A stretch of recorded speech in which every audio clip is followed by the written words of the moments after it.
the world's greatest wood turning gathering. I'm sorry, is it a gathering? No, it's not a gathering. I got no, I got it. I got it here. I got it right here. It is a better known as a shindig. Oh, there you That's go. it. That's right. Like my shindig. Is a shindig. I think that's what it's going to be called. No, it's going to have a little bit different name than that. I don't think it's going to be called the shindig, but you got to be prepared because right now that shindig is only 777 days away How about that? from today. 777, which means get the bags out, sharpen up your tools, sharpen up your wit, and get ready. And I mean, it's coming. It's coming. The shindig is on its way. 777 days away from today. When I put that into the Excel the other day, I said, no way this came up like this. I tapped it I'm looking 3 times thinking I made a mistake on the entry. And said, no, that's telling me something. That's telling me to tell my wife that I really, really want to go. And she said, okay. She said, but we got to pass through Beaver Falls to get there. I'm looking at the map. Beaver Falls is not between New Orleans and Wisconsin Falls. Beaver Falls is over there. I guess I'm on the road for a little bit. What do you want to go to Beaver Falls for? I don't know what she wants to go to Beaver Falls for. She also wants to go to Maine one day. The only thing Beaver Falls is famous for is it's the home of Joan Amos. No, somebody else is from Beaver Falls, some sewing queen that passed on, like Nancy Zeman or somebody like that. It's a lady that was big in the sewing world and did TV and all, and she was very special. And but Cindy knows all that. She's in the sewing world big time. I don't know, but she only wants to go to Maine because she sees Jessica Fletcher on Murder, She Wrote, and she doesn't know that's not really filmed in Maine. But hey, but we'll make a nice road trip out of it, which is a great opportunity. It's the right time of the year, September. We're going to go up there. Leaves won't be coming down just at that time, but we can make a long trip out of it. And it's going to be great. 777 days away, folks. That's it. Something that really wasn't even a fog in my mind, you folks brought together. And I'm saying you folks, and I want to be really careful about this. And because I caught it from somebody early this week. Why did y'all do this? I answered because y'all wanted to. You see how they came up? Y'all asked y'all. It's everybody. We didn't get together with 1 or 2 people and said, this is what's going to be. We heard from the group. We heard from the membership. And we let the membership drive the bus. Now the bus goes off the road. What the heck? We're going to stop and have a party. But the bus is being driven by the membership of this organization. And my wife and I got into a big conversation about this last night. And then my oldest daughter and I carried it on because I told her about the newsletter, which is out today. If you haven't seen it, gorgeous. Take a look at it. World's Finest. About what drives this group. And she just said, how's this all being funded? And that's when I said, that's the beauty of the whole thing. There's not the nickels on the table driving this bus. It's not. It's like it's tuition free. Now, it won't be a free operation because you can't be that way. But, I mean, we're not driving a bus to sell a magazine or memberships. How much you paid for your membership? Yeah, it's all right. But it's just a gang of people getting together. I love this thing. I love how it's being shaped up. We're coming to folks, or folks are coming to us. And that's how this happened. We didn't go looking for this. This came looking to the club. This being the membership came to the club and said, you know what? And what? What? Are you opposed to? No, you have to give me your idea first. And then I have to absorb it. And then I have to think about the logistics in the common sense of it. And then, is it great for the club? Take all these common denominators and look at them, and then make a decision. Just to say, I don't hear anymore. We don't make decisions that way. You're looking at people. Look at the list of names and the participants list, and see all those people you see there. Those people that come every week and work towards making this a great club. They work, they do things, they dedicate their time and their efforts and their reasoning and their resources and their research. You come up with something this week that somebody says and it's not quite right. By next week, there'll be at least 5 or 6 members with corrections to whatever that was, or an idea to whatever that was. You see, it's like we have a think tank says the largest think in the world. And I love it. I love it. It's bad when you go into a group where you have a concentrated, locked in thought that this is right and that's the only thing that's right because that's the thing we came up with. And it doesn't happen here. And I'm so happy about that. It's not taboo. We went through this thing about the wire burning, the spectrum burning and all whatever that is. And Fractal. yeah, all right, all that stuff about prohibiting it and all that, and all these warnings and all that. You know what? I don't think I'm ever been in a position to tell you what you can and can't do. I'm going to warn you. The stove is hot. Don't touch the stove. Now, I'm not going to throw the stove away so you can't get to it. I'm not going to prohibit you from being near the stove. I'm not going to tell you that you're stupid if you touch the stove. I just warned you. So if I warn you that fractal and all that is dangerous, it can be if not done in a controlled, proper situation. And if you go bootlegging stuff, what do you expect? If you bootleg a lathe or a tool or a system or a gizmo or whatever, you'd be looking for trouble. I built a Jet 1040 mini lathe and put a motor on it from a treadmill. Okay. It would do 8,000 RPMs. It would. I tacked it out at 8,000 RPMs. Somebody said, that'd be great. No. When I saw what it was tacking out at, I immediately had to find a fix. Because there's not a way in the world I'd want to have something spinning that much in front of me that would be material like return. I didn't do anything fantastic. That could be possible any day of the week with a good machinist. And it's not done that way because it's not safe. So I didn't beat the dragon and win. And we don't recommend that you come up with a way to beat the dragon or try to beat the dragon and win. So when you hear suggestions here of how you can do things, sometimes you'll hear members say, wait a minute. I'll ask you, when you did that, did you flinch? Because you really should have. You see people doing things, they're like this. If you got to start off like that, something's really wrong. If you start ready for the explosion, the injury, it's like, do you jump off a cliff? Do you go? It don't matter when you hit the ground. Anyway,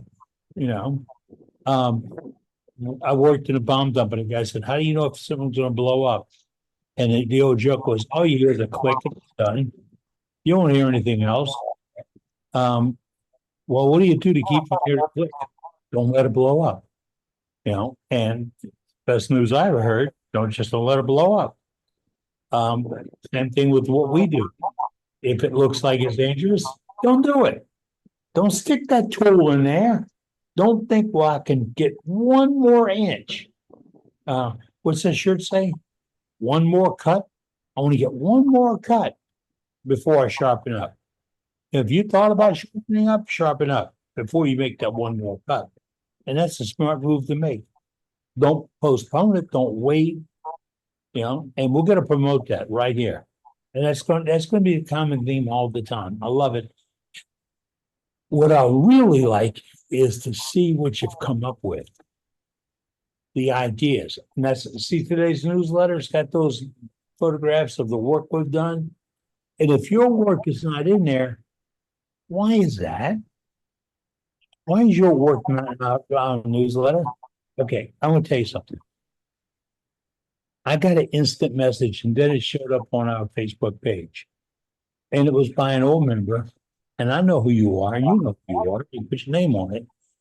And he said he wants to see more of my work in the newsletter. Well, thank you. I don't have any current work. But I'm going to look through my gallery, and I've got a great gallery of work. And I'm going to submit a couple of pieces to go in a newsletter or on a Facebook page. But, this is not my newsletter or necessarily my Facebook page. It's our newsletter, our Facebook page. And I really think it's a fantastic opportunity to see what you come up with. And by what I see, and I can name you guys, have come a long, long way since we first saw your work. I don't want to say it was rough or awkward, but now it's polished and refined. I'm seeing details and little things. I saw somebody did a jar today. It was a simple jar. I think it's a pocket knife or whatever. But at the joint, he scorched or burned. I would have done it on the lathe with it was a rose-colored wood or whatever. And he burned it or arced on it to accent the joint where they went together. So you didn't have just a line going across where you had a break and a grain from top to bottom. He accented that break with a little bit of scorching, a little burning. And he did it, I would believe he did it by just pressing some wood against it and did a scorching, a bearing. And that gave it great accent. And I'm thinking, there's a guy that took something that was nothing, that was a joint, and he accented it to be an accent in a piece. Then I pulled up my fire calculator and damn it, he was right on the money. Right in the center, just where it should be. Not center, at the right point, 1 to 1.3. And that little detail put the piece over the top. It really did. And then it had a nice shape to it that broke the lines. And breaking the lines was important because just straight, it'd be nice. But to have a little flair to it would bring the character of the wood out. And that's really what we want to see. So when you make those little fine changes, that's like the embellishing using the Ryobi's and the other tools that we do cutting and scribing. A little, just to let y'all know the secret. I mean, we get Bob Moffat on here right now, Birdhouse Bob. He'd tell us you can take an embellish tool and just go crazy on it and decorate the whole piece. Sometimes it'll look gaudy, but if you accent that, it'll look great.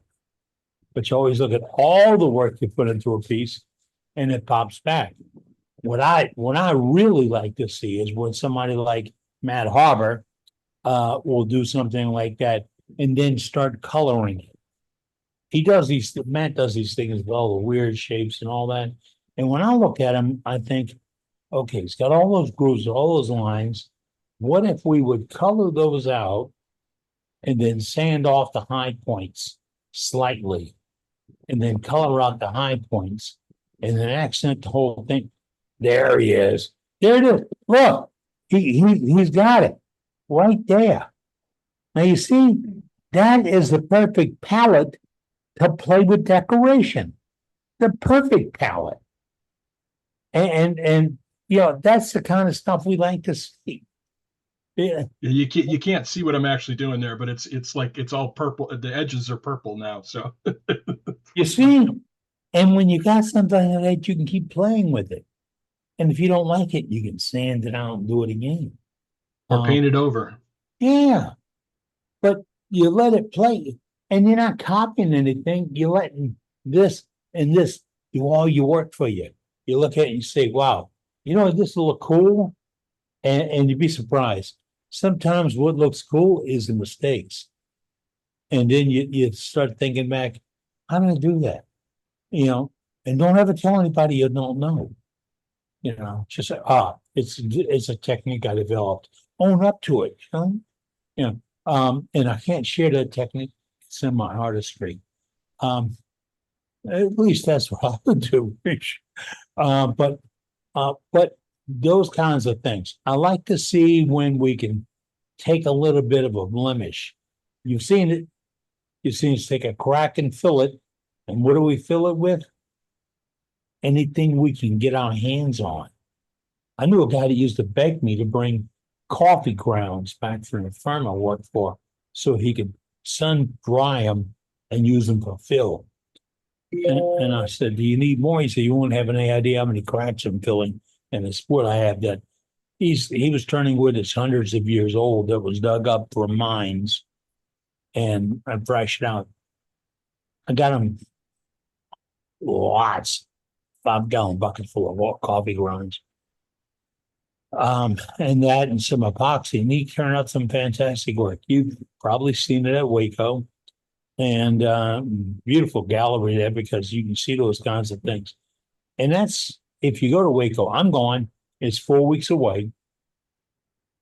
Got my bag sitting on the porch, and that it's an opportunity. Oh, if you're going to Waco, two things. Number one, bring a good camera. Not just your iPhone, but if you rely on your iPhone for good camera, it's okay. But be ready to take photographs because they have an awesome gallery. They don't restrict photographs in a gallery. Some places say, "Oh, you know, it sounds and all this." No. This is take a look and see, and appreciate what these people put up because you put up some awesome work. Especially look at the bowls of the beads of courage bowls. Especially look at that art. Those people are putting that up and they're giving it away now. They've done this and it's going to the bowls, the beads of courage. So, I mean, you're looking at something a guy put that much work into and it's being given to a child that is in need of attention and care. A worthy cause. But they look at the art they put in. Look at the work they put into those things. And you'll see that all over in all the gallery. And it's a fantastic choice. And number two, bring a smile. Yeah. I wish I don't have a color printer or access to one right here in place. But I'd like to bring a copy of all the newsletters in a binder, just one. So people could, and anybody going, if we get recruit somebody to do this, anybody going, so I can pull the binder out and put it in and say, "You want to see what Worldwide Woodturners is up to?" Right there. There's 17 issues of the finest newsletter in the woodturning world right there in front of you. And it's done every 2 weeks by our membership with a world-class editor free. And everybody, no limits, can admit something for this. That's our newsletter. And it's just like our website. Everything in there is put together by a world-class web director, webmaster, and he puts things in there. Everything we do is on our website. What club is brave enough or bold enough to do that? Forget about the nickel and you have to join and sign your name and all this stuff. No. Go to worldwidewoodtennis.org. Boom. There it is. That's what made this club great. That's what's making this club great. That's why we're going to keep going. There's no way you're gonna hold us back. Why? We love wood turning. We're gonna go to SWAT, we're gonna be at other functions, we're gonna have a good time. I got a whole roll of stickers to give away. Boss and I were talking to you about getting business cards printed.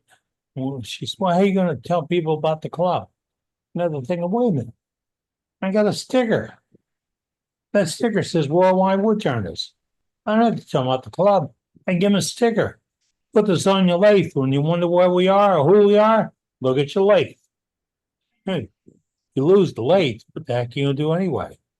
So that's what we're gonna be for. And I can't wait to see what some of you guys come up with. Oh yeah, yeah, I know. We're gonna have a lot of fun. But that's what Worldwide Woodturners will do. They will have a lot of fun. We'll take all of us, get together in a room, enjoy ourselves, share the ideas we have, camaraderie we've developed, shop. We're gonna share lies, secrets. Not lies might happen, but it depends on how willing y'all are to share. I do know I'm I do know that I'm gonna bump into some of the world's greatest woodturners. All I have to do is ask them, are you the world's greatest woodturner? And they will say yes. Yeah, it's common. And it won't hold back. I mean, just imagine if I asked Billy Burt, aren't you the finest? What would Billy's answer be? Of course not. Not even close. You see? And then you got Duxbury to worry about. People like that, and it's going to be great. So we have gallery, we have a great demo. Who's on our demo list tonight? We got Mr. Bird on demo tonight. Really? Yes, sir. Great. See, folks, I don't know who's on the square ready to go until this program is put together. You know why? Because to announce it beforehand, if something comes up and they have to pull out or move on, life got in the way or technical problems or whatever, then they would feel that we put them on the spot. That's right. We don't want to ever put anybody on the spot. If we go to you and you say you can't do it, we move on. It's never that type of commitment. We're a whole bunch of friends sitting on a tailgate out in the parking lot. I just put a promo out this week that I produced 2 years ago that says the same thing. That's what this club is all about. And to this day, I am so happy that the rest of you folks got together and realized that's it. Big ass tailgate. That's all I can say. All right. 777 days. Pack your bags. We're going to go. Is that Wisconsin, Rapids, Wisconsin? Yeah. And I'm going to find out what the big deal is on Beaver Falls in a little bit. She'll tell me. But I'm heading there. Are we going to go gallery tonight? Well, we certainly could. Matt, who we got up first? Give me a second here. Got to put the paintbrush down. Uh-oh. You see, he's sidelined. I told him going. I'm multitasking, Eddie. First up tonight is Dewey Johnson. So we're going to put him up now. Dewey. Good evening. I like that. I finally got back into the shop after this thing got well. And I've been working. Let's see. Here we go. Sun. Oh, that's beautiful. Yeah. What it is. Oh my God. It's pear, it's red for pear, and I collared it, and then I carved and I carved and I carved and I carved, and I finally got it to where I kind of like the carving. And then I put, kind of hard to see, but I put black ink all over it. Then I come back with blue iridescent paint all over it. And then I come back and highlighted it with gold metallic. Put a little bit of red iridescent on it too. So this one's going to SWAT. Nice. Wait to see it. That is beautiful. That is unbelievable. I'm trying to, like I said last week, I'm starting to dabble with carving. Can you bring that just a little closer? Just like stop 1 second. I don't know, it may blur out on you. That, that, Blur out on like, you. look at the depth. Okay, so you're coming across, you're going underneath. You're going Well, across, you're coming What it underneath. is, well, take for instance, this one right here. Those actually touch. What makes it look like this one's on top, the other one is you undercut this side and undercut this side. It makes it look like this one's laying on top. Okay. But they're both just one piece. Right. So That's beautiful. That's beautiful. thank you. My goodness. I can't wait to lay eyeballs on it, Dewey. That's gorgeous. My God, that's really pretty. I think you picked the right color too. Yeah, the blue showing up here. And then of course it's got the metallic gold, and I can't really see the red so much, but it does have a little bit of iridescent red on it. Saw a glint of it just a moment ago when you moved it. The light, it's the light. The light's washing it out a little bit. Yeah, I saw it just now. Very nice, Yeah, Dewey. okay, on the bottom part of the shadow, yes, it looks like that. Yeah. Yeah, this took me about 5 days to do. Wow. Not solid day. 5 Well days. worth the Oh investment. my God. So, Oh, that would take me 5 weeks, 5 months. Wow. but anyway, God. I thought maybe y'all might like to see this, but anyway, it'll be at SWAT this time if you go. I've got. I'm looking forward to like real world. Looking forward to real world pictures of it. So It'll be there. So anyway, that's all I got tonight. Thank you very much for letting me share. Thank you, Nice Joe. job, Dewey. To the Beautiful. newsletter Yeah, editor, Dewey. Thank you for sharing. You're welcome. thanks, Dewey. Next up is Dave Kingsley. What Hi, you got, Dave. Dave? Yeah, well, I just can't win. I Hmm. put my thing in early so that I wouldn't have to follow somebody that's fantastic, and guess what? I did. But this is a little maple bowl, Oh, that's pretty. and Spalting. Love the spot. Nice. yeah, this grew in my front yard. I mean, I was very pleased with it. I like the bead. I like that Looks bead. Yeah. really nice. Yeah, I've been experimenting with beads and lips just because it seems to take a bowl a couple of steps higher that it looks a whole lot less ordinary. I agree. I think it adds an awful lot to your work, and it certainly up levels things. Very nice, Dave. Right. Yeah, thank you. Yeah, But it looks. Very nice. with a little guy that just turned 2, it makes it very hard to get in the shop to do much more. You already But that was seemed it. like yesterday that he was born. Oh, it does. It happens so fast. But it's better than not. Yeah. Yeah. Now he's starting to talk like crazy. He said his first whole sentences that I've heard today. Nice. He says, "I'm going to play with this." And I go, "What?" Nice. Anyways, That's it nice for bowl. me. Looks good. Thank you. Won't be long. Next up, After his first questions. Well, he's starting to do that too. What was funny is we took him to the county fair a couple of weeks ago, and you expect no to come out when he's turning 2, but we walked down behind the grandstand to see the monster trucks that was there, and he just sort of looked at Sugar and goes, "No, no, no, no, no, no, no." At least he's got some sense. That's good. Oh, funny. very cool. Next up is Brenda. Oh, hi. Hey, Brenda. Hey, Hi. Band-Aids. Well, guess what I've been making? Koozies. Yep. Here's the first one you seen last week. Here's the second one. This Oh, one's that's pretty. mesquite. I like the lip on the bottom. Yes, and kept the lip on the bottom. Yeah. What's your wood, Brenda? Really neat. That wood. This one's mesquite.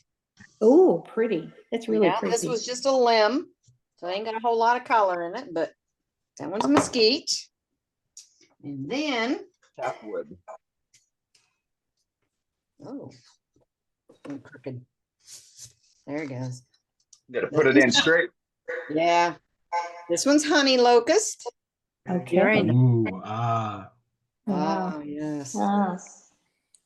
Pop. So are those instructions fitting down in there, or you gotta lift it? Yeah, it's like a box. You gotta pop that lid.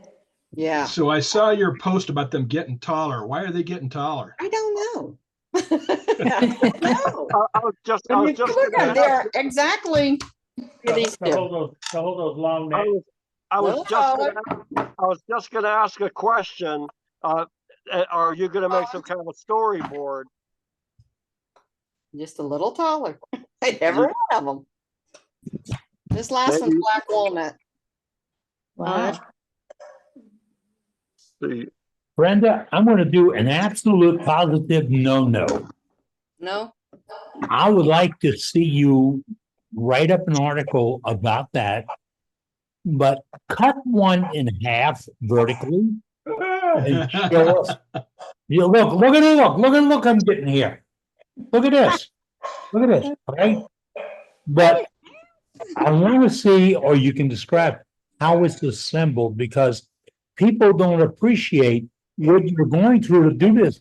This is not a wooden sleeve. This is more than just a wooden sleeve, correct? Well, they got liners in them There you Yes. go. Ah, and an engine plant. Every So- one of these liners were a free gift. So did you Anna. get any orders? They're actually ordered from my brother. My brother wanted one. And then his son wanted one.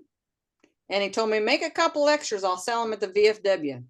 Because that's all they use, I guess, Right. is VFW's bottles. So, Well, whatever, but still, okay, so the word is out. yeah. Check out the bottom. Look, Better, beautiful better- bottoms too. better make a storyboard. very nice, Storyboard, Brenda. start making them Very in. nice. I was gonna put my logo on the bottom of them today, or maybe it was yesterday. I can't get my laser to work today. Brenda, Human. they're looking fantastic, Brenda. Hey, Brenda, how did you put the liner in? Actually, the first one I glued in with Parfex, right? And the rest of them, I could not, the mesquite, I could not get the glue to stick in the mesquite. So I used a hot glue gun. And these I put in backwards so you can't see nothing wrote on them now. But What you are just, they made of, Brenda? What's the liner made of? The liner is like those, I think what do you call them, a pocket koozie? Oh, yeah, okay, You know, one of them okay, that folds up, you can stick in your pocket. right. I cut the bottom off of it, and I did have to cut them and then cut them down because they're a little smaller than your cans. Uh-huh. So then I glued the bottom into the bottom, and then rolled up and stuck it in, and then pulled it back and put the glue down inside of it. Good job. Yeah, good job. They're yeah, beautiful. very nice, very good. Yeah, well done. Great That one's got a idea. nice shine on it. Make a storyboard. You see, that's a fantastic project. That's what we want. A fantastic, I don't like putting you on a spot, and I didn't mean to, but that is a fantastic opportunity. Where else can you get this? See the shape on this one? It kind of Yep. scoops out. Yeah. Like a beer bottle would. Got- Not a beer bottle, but Got a that. beer glass does. Got right? that palm swell. Yeah. You Yeah. know what? You know what? Hey, Taller one. Brenda. Hey, Brenda, you know what? Yeah. Put a handle on them. Oh, no. No. That's a great idea. I love that idea. You just made it flare out like it's like a glass. Put a handle on it. I love that No. idea, Al. My brother's Oh. biggest concern was to make sure they're tight enough that when I tip it up, I don't, the bottle don't fall out and hit me in the face. So every one of them, they're all nice and tight. Turn them upside down. Wow. And that one you gotta twist it off. Nice job. That's a lot of work. That's a lot of work, Brenda. Yeah, How tall is it's taken me an hour or two, I guess. That's a Well, lot of yeah. work. So Al, you can take your idea to augment what Brenda's doing.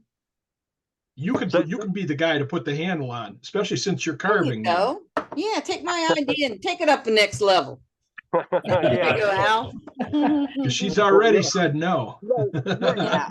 You said that you tried to make the last one look like a glass. That's Yeah. what gave me the idea to, yeah, you said you flared it out like a glass. So Yeah. I figured, well, you just put a little handle on it, then there you go. You see the face in this one too? Where's he at? Right here. Oh, yeah. There's his Yeah. eyeballs, his nose. My daughter Yeah. said he looks like a fish. I think it looks like an alien. There you go. I think so too. Those are fantastic, Brenda. I really like them, but I stick with you. I never one saw more to a make. bottle with a handle. I got one more to make because I got one more of the koozie liners, and that's all I'm making. On to Very something nice. else. But Good it job. is. Really is. Well done, Brenda. Each one of these Well got done. tongue oil finish, except for the last one. The last one I did Parfex.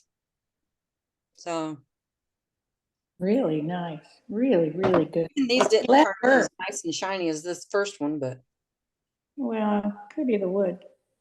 that could It's be. hard. I'll It's tell you hard. what, this one here, it soaked up that oil like crazy.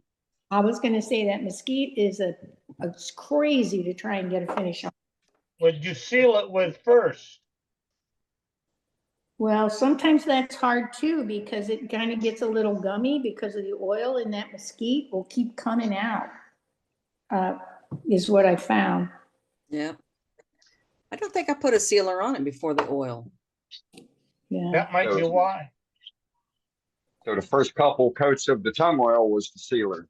That's what I thought. Yeah, because it. Yeah. Yeah. I put them. I First baked couple them in the coats of any car. oil is the sealer. Yeah, baked them in the car.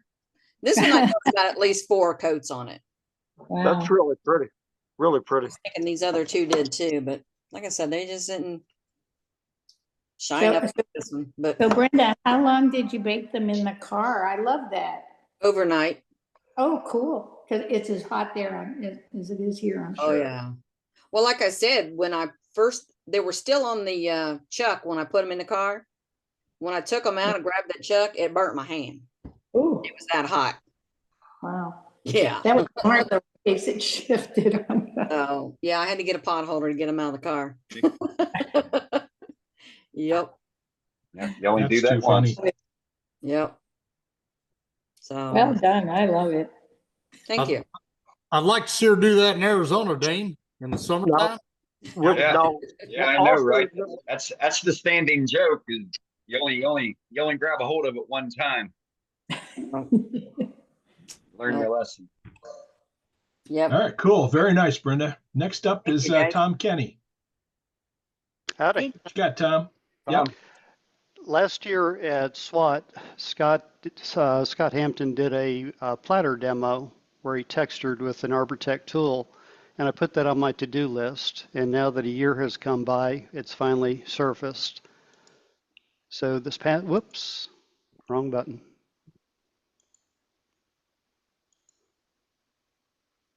Just you so far. There we go. Yep, there we go. Oh my God. Ooh. That is a piece of camphor. It's 13.5 inches and textured using an Arbortech tool. And I decided not, initially I was going to put a medallion in the middle as Scott did and in his demo, but I think I like it just the way it is. Oh, it's pretty. Very pretty. Really pretty. Very nice. Oh, yeah. That. And there was a large branch that was rotten through there, and I'm not going to fill it. I'm just going to leave it as is. Oh, yeah, I would too. I love it. And the finish so far is just walnut oil, but I do believe I'm going to put something that's got a little more sheen on it. Oh, that's It's pretty sweet. And the shop still smells like camphor. I was going to Oh, ask man. that question. I just got my first piece of camphor, a blank, and I haven't touched it yet. It's still a square sitting over there. And somebody was telling me about it, and they said if your eyes start to burn or something, leave the shop for a while. Is that true? I didn't have that problem, but certainly for a day or two after, every time I walked into the shop, it smelled of camphor. But Oh, okay. I don't find it unpleasant. I know some people can't stand the smell of it, but it doesn't bother me. Okay. Well, mine's only a small blank, so maybe it'll only smell for one day. I don't think so. That looks really good. It makes me happy that people that take what I've taught and make it their own. So that's Well, pretty. I like that. I appreciate the inspiration, Scott. No problem. I'll be there teaching up some other stuff this year too. And I'll be there. We'll see you there. All right. That's it for me. Thanks. Very nice. Thank you, Tom. I'm gonna put Paul Hannaby up just in case he falls asleep on us. Who'd do such a thing? Yeah, not you. Yeah, I've got a few bowls to show you. I've got this one here. This is you. Nice. Oh, very nice. It's got a few interesting bits of figure.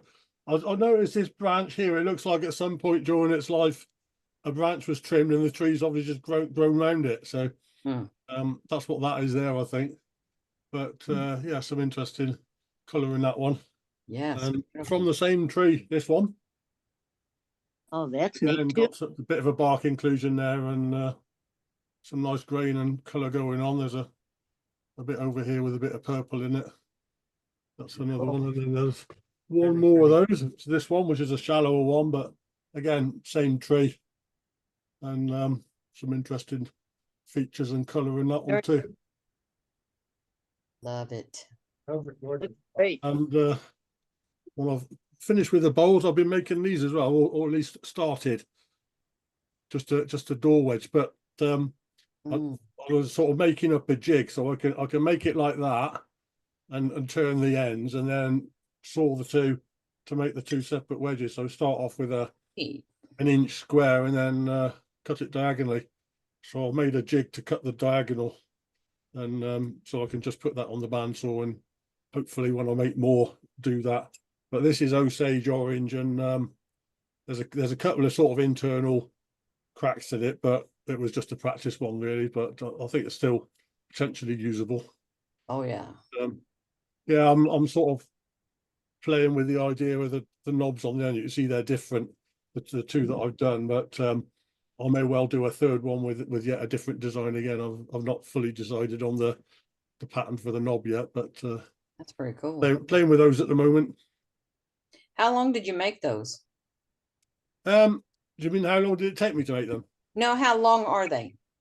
Oh, the 6 tape inches? is about 6 inches. So the overall piece I started with was about 10, 11 inches.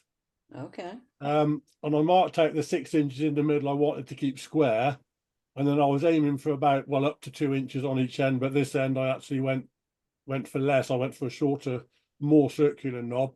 Here, that's probably 1.5 inches. So there's a little bit of spare each end, which I sort of turned down and then sawed off the last little bit and just sanded. But yeah, it started off as 1 inch square and somewhere between 10 and 11 inches in length. But I mean, really, you can make that any dimension you want. Right. There's no sort of right or wrong with that. I don't think as long as that wedge is a usable size for wherever you envisage using it, then in theory it's going to work, isn't it? So I don't think there's necessarily a right or wrong. So, but yeah, that's how it started out, and I've got an angle jig, sort of a steel hinged angle jig on my bandsaw, and all I did to add to that was make a wooden block with a notch cut out, basically. So when I put this on the notch, the notch sort of hits there, so it holds the piece in the right place to make the cut. So just sort of set my angle jig to the right angle and made a notched bit of wood that goes into the angle jig I've already got just to hold that piece of wood in the right place. I like the fact that you're making one piece and you cut it in half and you got two. Yay! Yeah, exactly. Yeah. I mean, there's not a lot of turning in these. It's literally turn that knob to whatever style you want, and yeah, cut it in half. You got two. Yes, absolutely. Great. So now I've sort of made my little wooden jig, then I can go into production and make hundreds of them. I don't think I'll make hundreds. I might make a few and see how they sell at my next craft fair, but I don't think I'm going to make hundreds necessarily. But I just thought it's something else to do. It's not something I've ever made before, but and I know others who make them in a similar way to that, and I thought, well, I'll have a go at that. So there it is. Very cool. Outstanding. Thank you, Paul. Okay. Next up is Roger. Yellow. Yep, we got you. Okay. This is the start. This is the design ring of the bowl that I'm gonna make. Oh, wow. And I'm not for sure which one I like the best.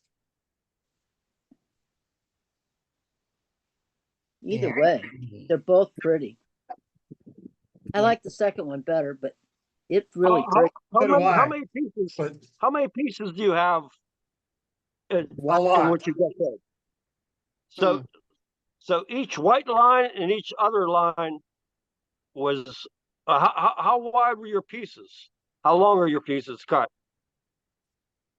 In the bowls that you showed. They're itty bitty little pieces. Yeah. Yeah. I don't know. I don't think you can see it very well there.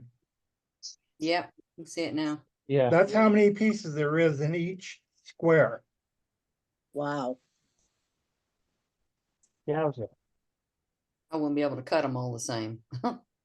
Well, you cut them in strips. Hmm. Like that. Hmm.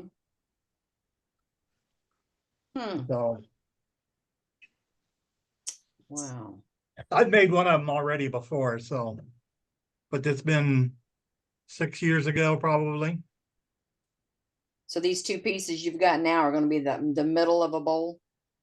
Yeah, it'll be a bowl just like these. Yeah, the accent middle, and that's cool.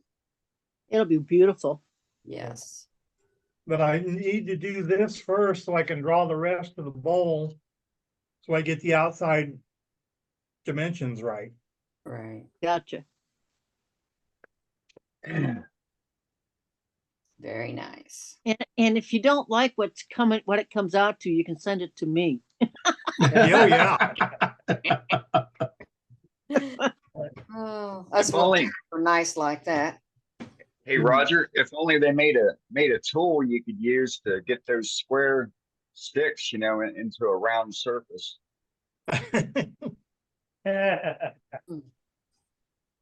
It'd be too easy, Dane. Would it?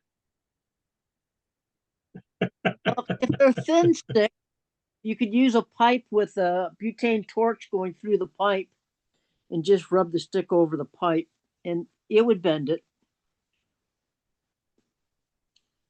But we don't want to do that. I just like the way. That's also true. Very nice, Roger. Looking forward to seeing more of it. Yeah. Thanks. Yeah. Next week, right, next Roger? What's that? You'll have it done next week, right? No, they're not going to be ready next week. All right. Thank you. Hey, Who we got next, Al, man? Al's next, but he doesn't have his camera on. I'm on. I just nobody wants to see his goofy face. All right, I have a lot of questions also. Well, first of all, before I got this lathe here, I had a smaller lathe that had a 8 TPI spindle, and I had a Novichok.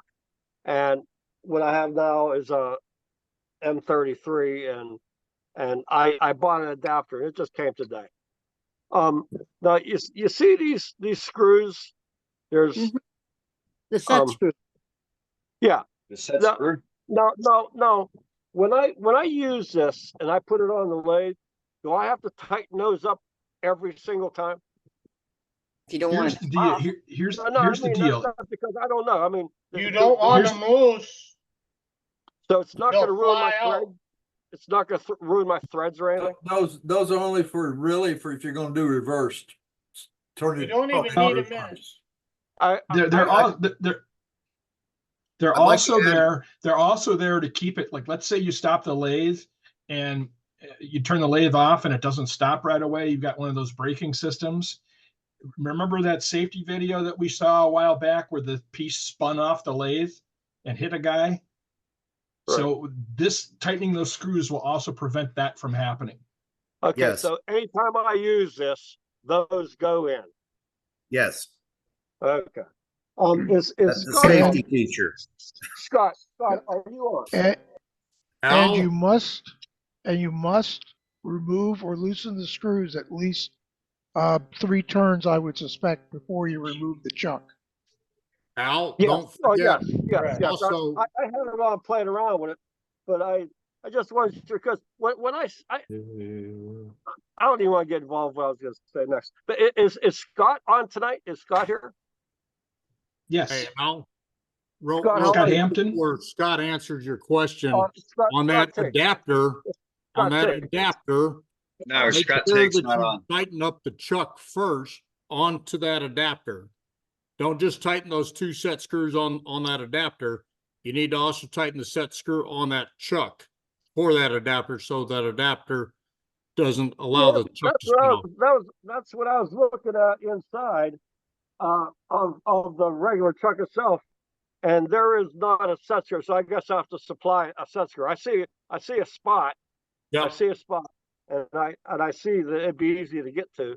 If you have your Nova box, it will be inside that box in a little bag for that set screw. There is one, so that's what it's for then. Yes, sir. Yeah. Yeah, it's there. Yeah, okay. That's Well, good. always when you put that chuck on, you could leave the adapter on your lathe and switch chucks. Okay, that could remain on your lathe and switch chucks, but every time you switch a chuck, make sure you tighten that set screw on the chuck to the adapter. Otherwise, it can't spin off on you. In here, okay. Yes, sir. Right. Thank you. All right. Sorry to interrupt you. No, who said that? Who? Thank you, Tim Hatch. Thank you, Tim. Now there were questions. There are other questions I have, and I was dealing with Scott too. We were talking about sharpening carbide bandsaw blades, and I had a little diagram, and I have what he was talking about ordering to only use this on it, and I wanted to ask him if, and I have here the medium crystalline. I just want to know if I got the right stuff. But we'll talk to him another time. I've been turning little doggies. Oh, cute. Those are cute. Let's turn little doggies. And I just glued. One sec, I'm gonna still keep him on this little tablet here. Little kitty cat with his tail. I'm not sure if the tail is ready. I glued only about an hour and a half ago. So we'll wait till tomorrow to remove him. The little kitty cat. There you go. And Ruby, are you on? She's not on either. Oh my goodness. She showed a disc vase. And I wanted to. Nice. Love that wood. Yeah, it's a solid maple I had, and it was cracked on this side of it. So I cut it off and was able to. Looks great. Nice grain. It's pretty, isn't it? Now most of this things they're round, and I'm pretty sure what Ruby showed. I'm pretty sure it was round also. Yeah. But when I saw the grain going straight down like that, that's why I figured to make a different kind of a shape. Right. You know, instead of round. You know, but better use of it. Right. Yeah. But anyway. Nice choice. Anyways, that's what I have.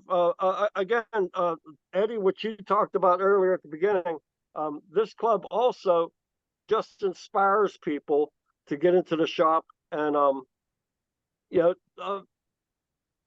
into the shop, make something, and be here for Wednesday night. So that is another good thing that happens every Wednesday night, that there's an inspiration to do something for a certain time. And it's nice. It's nice to keep you thinking and keep you active, stuff like that. So it's good that way also. So Ed, thanks a lot. Everybody have a good evening. And what you mentioned about the set screws, let's expand. We got like 10 opinions just now. One thing that every wood turner should consider is those set screws all have a purpose, and it's how fast do you want to operate as to whether or not you use them and how safe you want to operate. If you ask a machinist, everything should be down, solid, and locked before you start. Every connection between a chuck and an adapter and the adapter and the headstock and all these other parts, if there's the slightest bit of difference between them, that's a vibration or a motion. And in some work that can be magnified, and it's so hard to determine. So if in doubt, lock it down. Lock it down. But remember it's locked down before you go crazy trying to get it off. Because a lot of us have this memory problem and we don't remember doubly. So, before you think you got to go get a big wrench, you just got to unscrew it a little bit. I always found that on adapters, I wanted to find the safest way to lock them all down. And I never liked those washer things that people would put between them. I'll put this on, it won't get tight. You put them on properly and the threads are done right and you keep it locked down, it won't get tight. But that's my personal opinion. I'll leave it at that. All right. But I'm glad it works out for you, sir. I love the doggies. I kept looking for my little soundtrack here to hit, but I didn't. Nothing to bark at. They're really cute. I love them. There's a bunch of young families that have young kids, and I've already, I think I gave 3 away so far the other day. So everybody likes it. Your little family thing, you give a couple of them away, you made the kid a happy kid. That's what it's about. That's what it's about. Yeah. This is my hobby.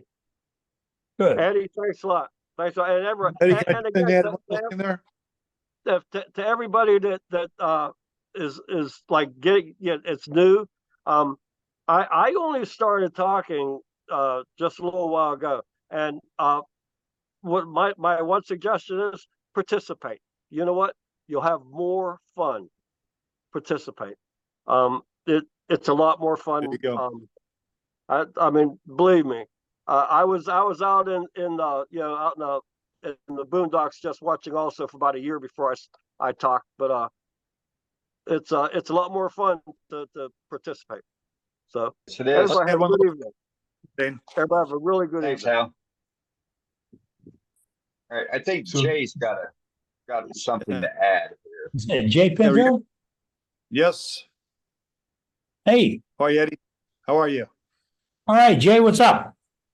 Regarding the set screws, one thing you should understand is if you're not going to lock them down, take them out altogether because they will vibrate out and fly out. You'll lose them. So it's important that those set screws be screwed in tightly or remove them completely. You're right. Excellent point. Excellent point. I had to invent a whole magnet thing myself to get them out of the shavings. That's how I learned about that. All right, we're going to go back Good to evening, one and all. Good evening, Jay. We're going to go back to Roger here for a minute. He's going to show us the bowl. Oh, wow. That is beautiful, Roger. Gorgeous. That is gorgeous. Wow, that really is amazing. This is Chechen, Wingay, and Maple. Wow. Oh, beautiful. Oh yeah, that's gorgeous. Wow. Wow. The finish looks like glass. Yeah, That's a beautiful 5 finish. coats of lacquer, spray can lacquer, and then buffed on top of that. So Did you Well, like I buff said, in that was between? done 6 years ago. Oh, wow. So George? Roger, did you buff in between or just at the end? What's that? Did you buff in between the coats or just No, at the just at the end. Just at the end. Okay, cool. That's beautiful. Yeah, looks great, Raj. Very All right. nice, Roger. Wow. Okay, so next up on the list is Charlie. Yes, We'll get to sir. him. We'll get to him right here. See what he has. Made a flower vase. Now, last week there was some discussion on, do you know what you're gonna get when you start turning? Sometimes you know what you want, but you don't always get. I was gonna make a cannon out of this, but it sheared off on the back and I wound up a flower vase. That's a good recovery. I like Nice. it. Beautiful. Love that wood. I think, didn't the Rolling Stones have a song like that? That's box elder. Wow. Very nice. And then this come out of a tree in the backyard of silver maple. Pretty. Wow. Pretty. Love it. Both are coated with tung oil. Now, last week I showed a flower vase I'd made out of an apple tree that had burned, the house next door to my sister burned down, and it absorbed all kinds of stuff. When you turn it on the lathe, it smells not just plastic, it smells like burning foam. Wow. Somebody threw a foam plate at a picnic in the fire, and I went, "That's the smell." That's funny. That's all I got. Okay, we got good. one more. Got one more on the list here. All right, Chris? let's go ahead and do that then. Yep. What you got, Chris? You're muted, Chris. Can't hear you, Chris. Can't hear you.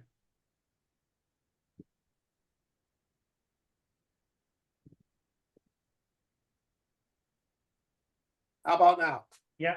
Yep, there you go. Got too many cameras.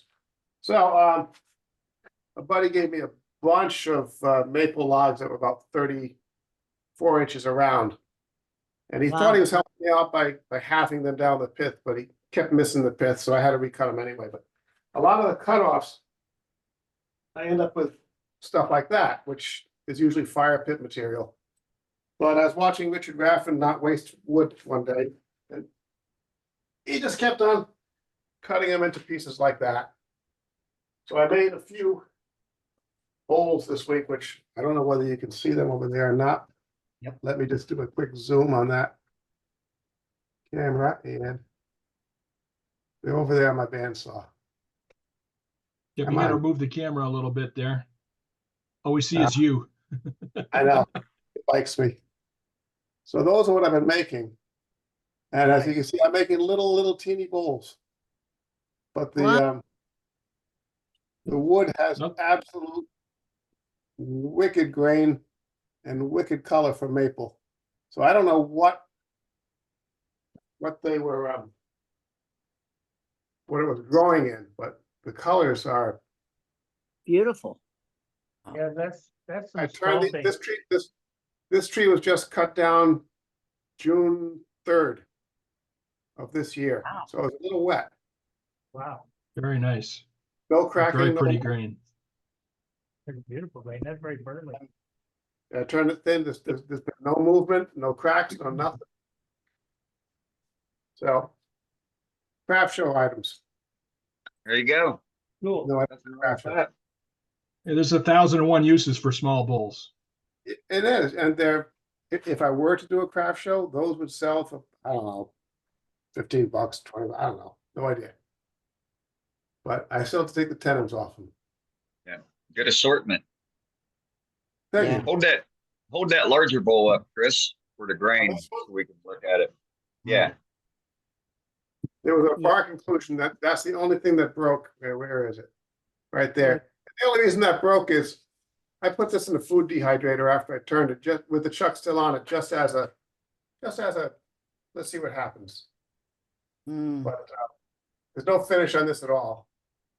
Right. Oh, Wow. Fill with epoxy and some Yeah, some chicken. dyes. I'll fill in the wicked tear out. I'll fill that in with epoxy as well and just grind it back down and well, give it to a relative. figure on Yeah, that it's wood. Yeah, I mean, That's a nice grain. maple's usually kind of boring, but this tree was an awful lot of curl, a lot of where did it go? I just stepped on it and tripped on it. A lot of burl in it as well. Wow. Yeah. Can't think of anything to do with the scrap piece, so that'll probably get burnt. There's not really enough left to do anything with on that. Make a finial with it. There you go. You could make a small box out of part of that. I do not. I see wings. I see wings for a bird. There you go. Hey, Chris. Turn That would- it around, upside down, upside down. That'd make a nice box lid, Chris. Yeah. I'll give it. Thank I'll you, give it Billy. to you. Billy, I'll give it to you in Waco. Okay. Yeah. Yeah, I wouldn't turn that down. That'll make a really pretty box lid. Sure would. Yeah. Or you can make pen blanks out of part of it. Multiple. Yeah, it's Box kind of, you lids. could do a pen like that away. There's enough meat there, but we'll see. Except it would be end grain, but yeah. Yeah, we'll save it for you, Billy. Yeah. I'll It'll take, cost you an adult beverage. not a problem. That's all I had tonight. All Thanks a right. lot, Thanks, Chris. Chris. I will say one thing, this is the best use for that, whatever that small record power chuck is that they came out. SC1 or SC2.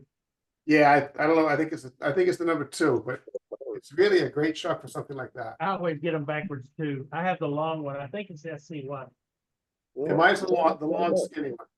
I see wings for a bird. Cut that section off.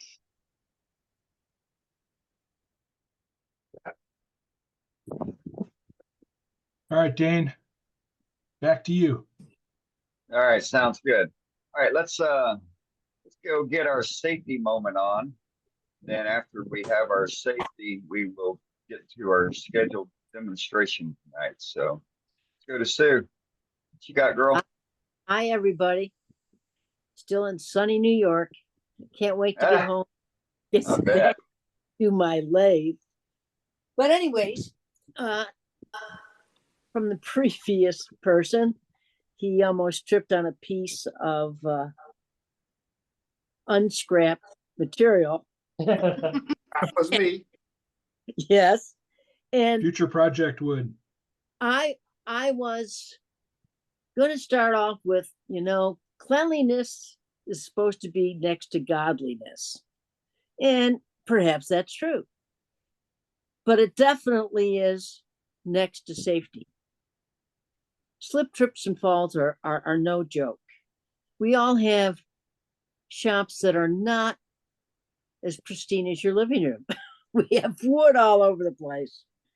And there's sawdust here and there and more here and there. And we have tools all over. We have a plethora of turning instruments, hopefully put away in their racks. You've got all kinds of stuff. I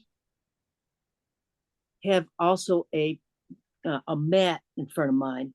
Actually, it covers half of my shop so that I can be able to stand a little bit longer than normal. But you have to get you have to displace the items that are in your way of walking, whether that you pick them up and actually put them away or put them on your shelf for a rainy day. I really don't like to see people fall. Well, I've done enough of that, not in my shop, but it is what it is. So please, folks, be safe this week. Don't fall, and enjoy your wood turning, and make sure that all the items that are in your pathway are out of the way. Sweep up a little bit. You don't want to slip on shavings. So, folks, I want to thank you for being safe the last couple of weeks. I didn't see any Band-Aids so far. So Brenda would have called that to our attention right away. Yes. So so anyways, everybody be safe, and I hope to see you next week. Take care, everyone. Thank you, All right, Sue. thanks, Sue. All right, let's go to our demonstrator for the evening. We have Mr. Billy Burt demonstrating.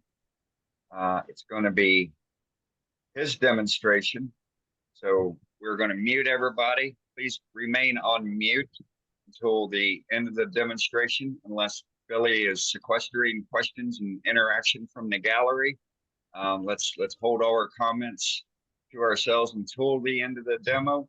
If you do have questions, I will be taking them down, and various tool changes or rechucking points, or if it's an opportune time to where I feel it's safe for Billy to hear a question and answer it, I will blurt out the question to him. Otherwise, all questions will be answered at the end of the demonstration as well. So, Billy, I am going to highlight you now. Got you highlighted. Everybody, I'm going to mute everybody now. Billy, you will need to unmute yourself.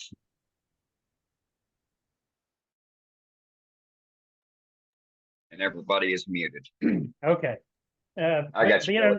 Being an old tech training instructor, I don't mind questions on the fly. But one of the things that I always taught, I taught the instructors how to be instructors. I taught the tech training instructor course. And one of the things that we did was demonstration performance. So we would demonstrate how to do something. I would demonstrate how to give a particular kind of a lesson. And then I would have my students do the same thing, and etc. If they were teaching whatever their technical field was, they would do the same thing with their students. Anyway, so I don't have a problem with questions. And this is going to be, for some of you, somewhat boring. It is going to be a very rudimentary turning of sorts. And the reason I decided to do this is because in the last few weeks, I've seen questions on our Worldwide Woodturners Facebook page about of the like. I've only been turning pins and bottle stoppers, and I want to turn bowls. How do I go about it? Where do I go? Where do I start, etc. And a lot of times those turners and some of the newer turners that may be out there watching only have small lathes. They don't have a 3520B or a big one-way or a big grizzly or a big whatever. They've got a little 10-inch lathe like that one sitting over there, or they've got one of the newer 12-inch variable speed lathes. That said, they can't turn terribly large items. Well, this piece of ash juniper came from a log that was about 15 inches, 17 inches in diameter.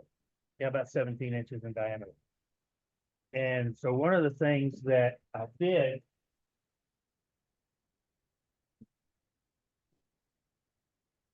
camera. Well, you done wrong camera again.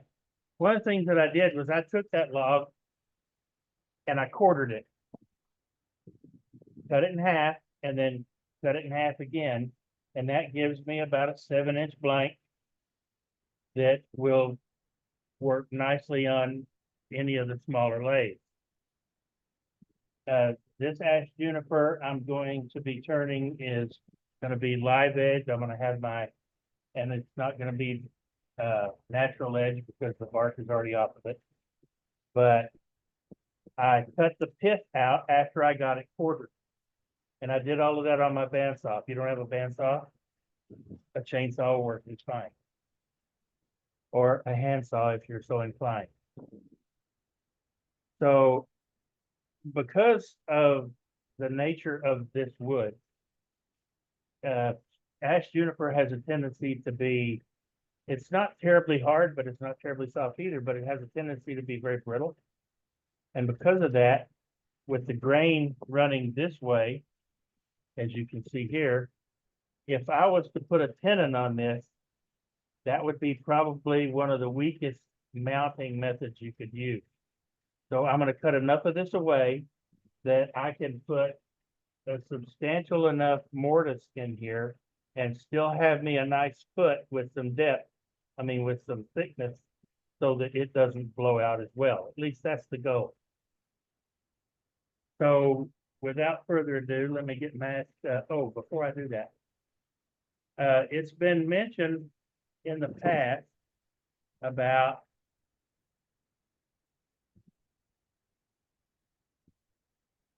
tool storage. I have a rack built that I attached to the front of my 2014 that have all my lathe tools in it. So whether I'm working over here, they're readily available. Whether if I'm working over here, I just reach over and grab them.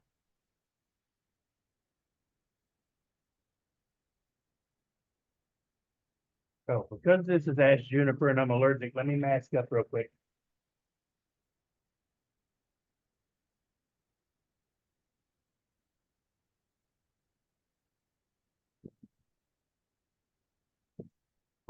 That's dedication. Allergic to a wood, and he's going to sacrifice his body for us. I was thinking the same, Dan. All right, masked up, got my face shield on. Can y'all still hear me? Yes. Excellent.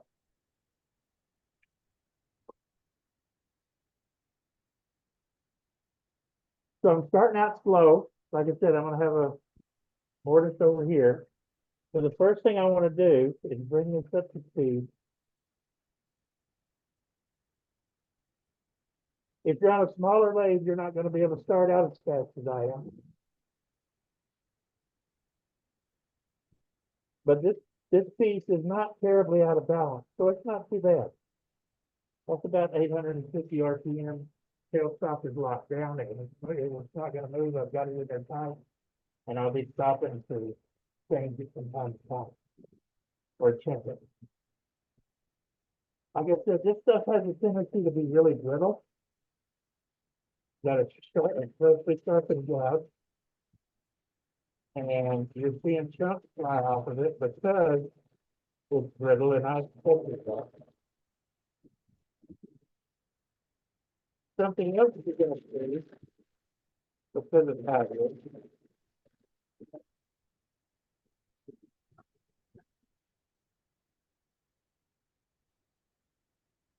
Billy, did you coat the bark with CA? The bark area, yes, I did. It wasn't number, but I did it with some CA to try to stiffen what making up some, so that I wouldn't get as much split as you see sometimes there. Now I'll show you what's happening.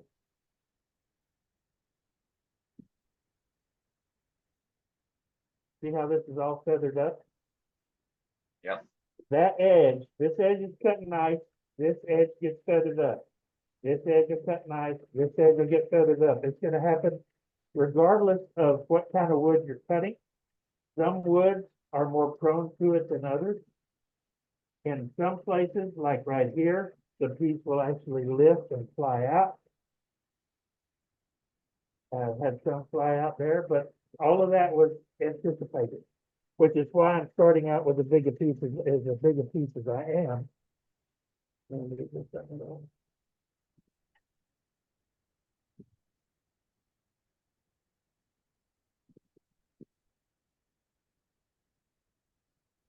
Because I anticipated losing stuff. I haven't had as much, I haven't had as much stuff fly out as I thought I was gonna have.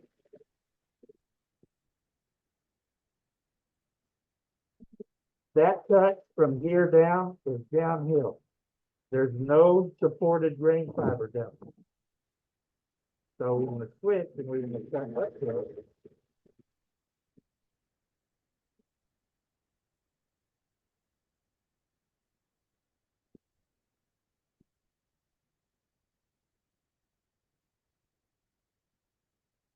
Now, the overturners know what I'm talking about.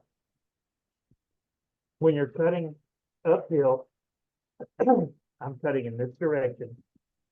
And this grain over here is supporting the grain behind it.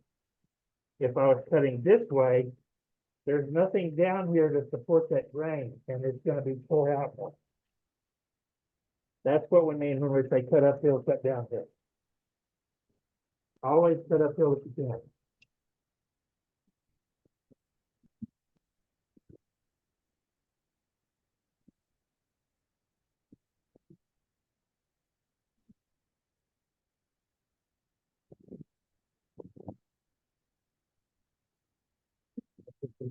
Speed up a little bit.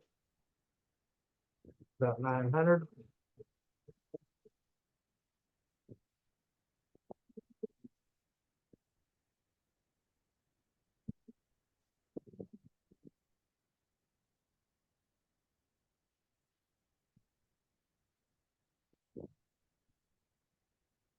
Tight drum still tight.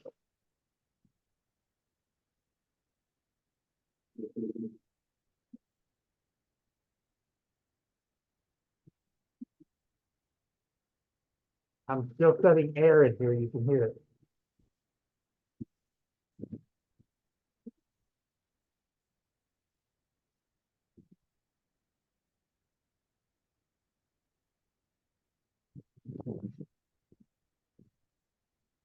Cutting air, what does that mean? That means I go from cutting here to not cutting here. I'm cutting air, essentially.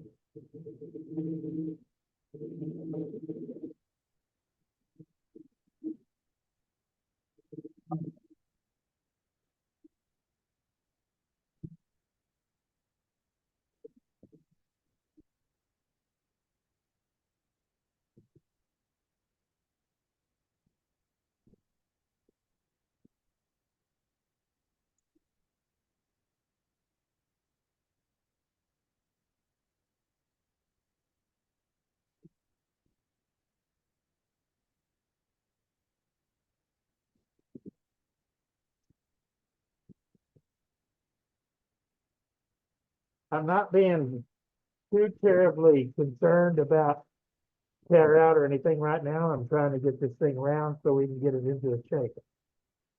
Oh, looky there. Nice spark inclusion. That's the thing about ash juniper. You never know what's inside.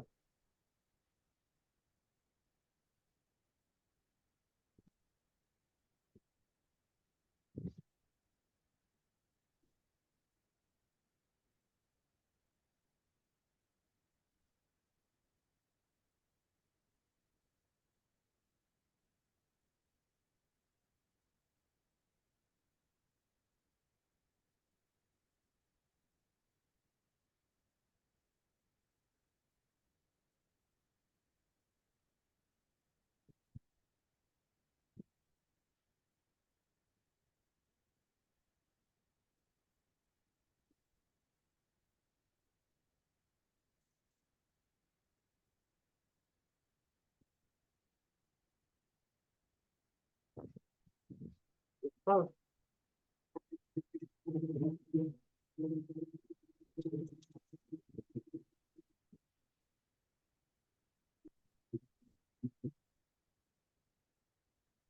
Looks like. Not quite. Oh, that's part of it.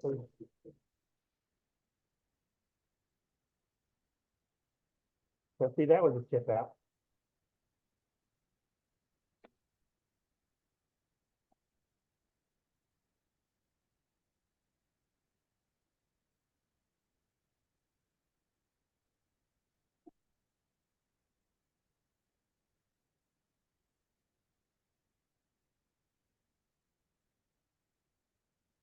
I'm standing off to the side this way. So you can't see this. I'm standing over here. That's called out of the line of fire. We're going to do the line of fire is right here. Anything in this general vicinity. If it comes off, it's gonna hit me if I'm standing there. So I try not to stand there if and when at all possible.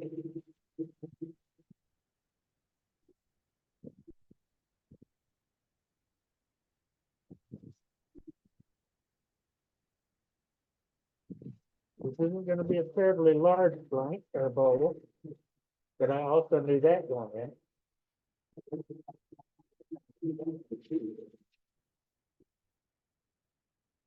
I want to leave myself enough meat over here for my mortise, and I don't have enough yet, so I'm gonna have to shorten it up a little bit more.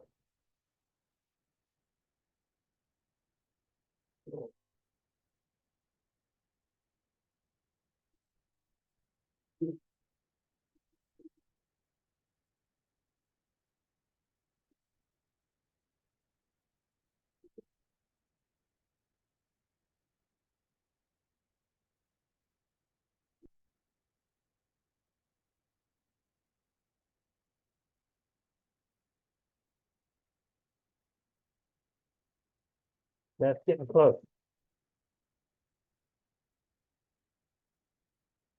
But I still need to put that out.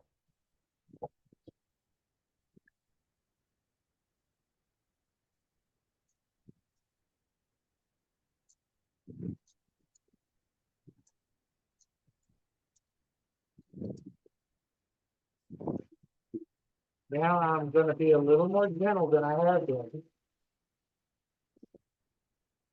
Because I want to try to get cleaner cut.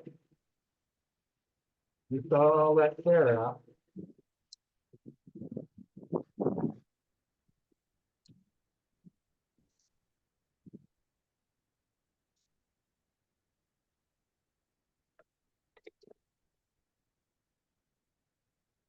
We are still throwing stuff at me.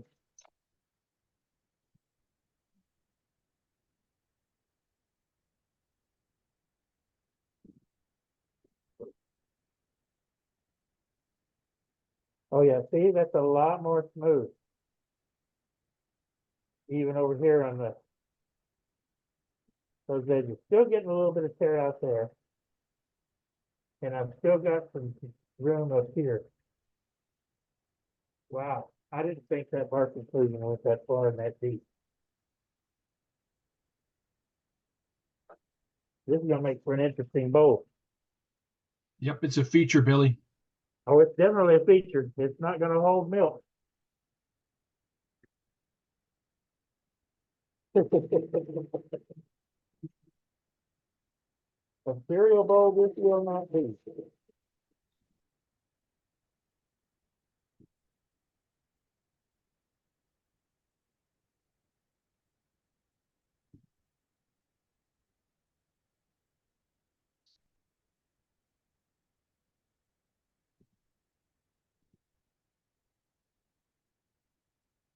Is what I want to do here.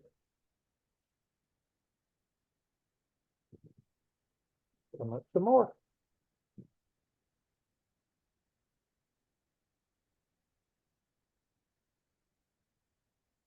Line it up yet.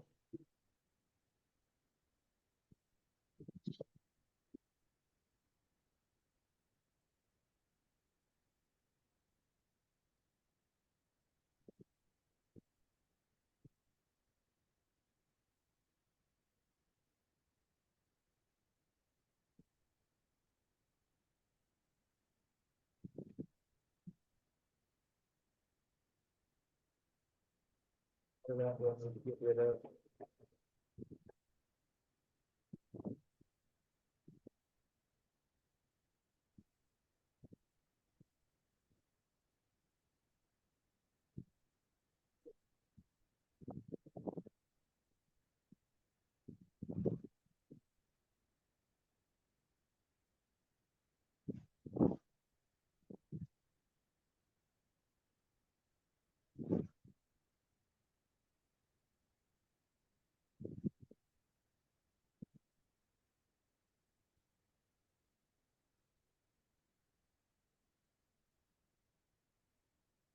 I have an idea of the shape that I'm gonna go for here. but I don't know if it's gonna be possible.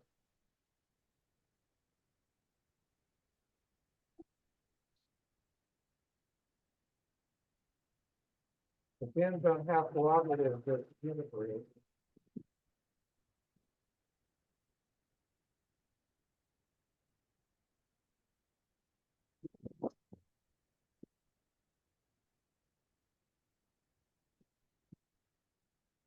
Oh, that's gonna work. I'm trying, keeping up. Have a debt collector on, that'll help some. People say, Billy, if you're allergic to ash juniper, why do you turn it? Same reason I turn live oak. I'm allergic to oak too. Because I have an awful lot of it.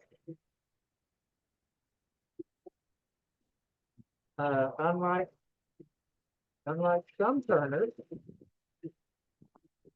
I don't have a lot of trick cane wood. The bugs get to it before I can.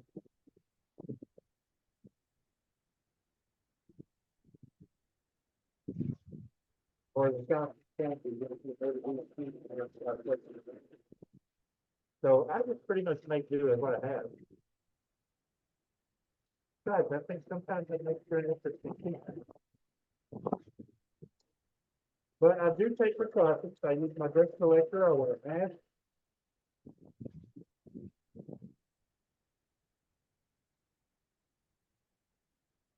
We're getting there. Well, oh, I knew that was there. I've been setting that away. I saw that a minute ago.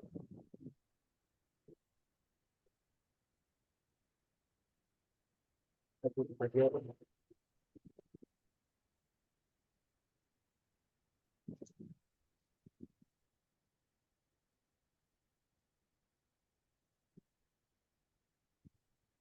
Time to make a change in tool rack.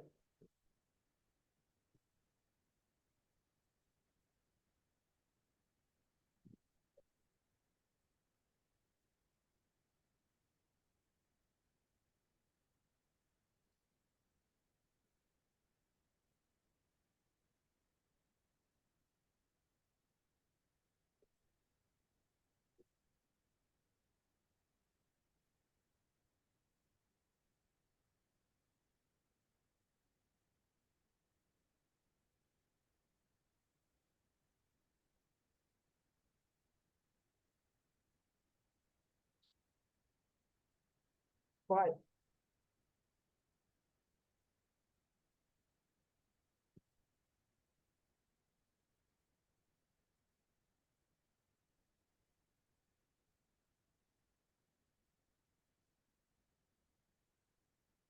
Okay, also for the new bowl printer. It's hard to tell from this perspective, but my tool rest is set just above or right at center. Here it's probably an eighth of an inch above center.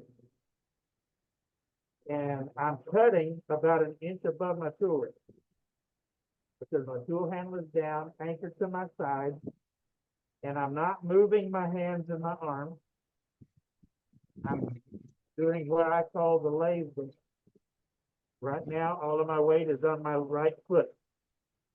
As I begin to cut, I shift my weight and my body over to my left foot.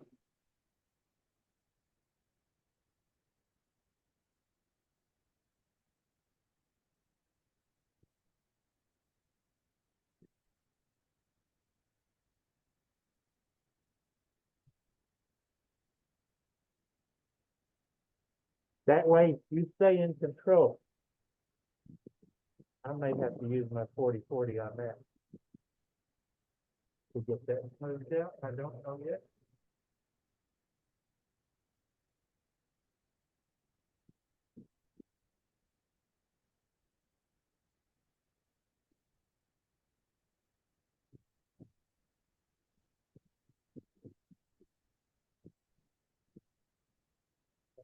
Here, this side, so I don't blow the top off. Yes, I'm cutting downhill.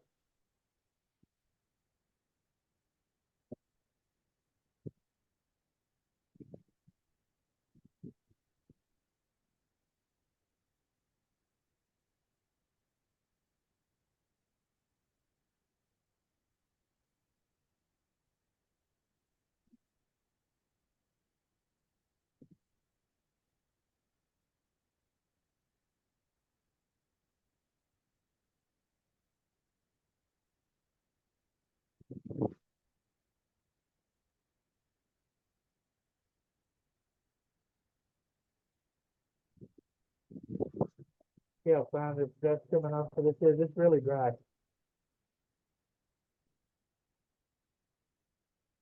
Huh. I like that. Hey, Billy. Yeah. Billy, what do you mean by cutting downhill and why do you do it? Okay, downhill, I was talking about a minute ago. You're cutting downhill with the slope being like it is. If with the grain fibers running this way, if I'm cutting this way, I'm cutting downhill, which means I'm going into unsupported fibers. There's nothing down here to really hold that wood to keep it from tearing out when I'm going this direction. If I'm going this way, I've still got grain up here. This is uphill. I've still got grain up here to support that cut, to support those other fibers. And you get a smoother cut that way. Now, Hey, Bill. Hey, Bill. Yeah. How are you going to put a mortise on this? I'll show you. But I ain't there yet. I mean,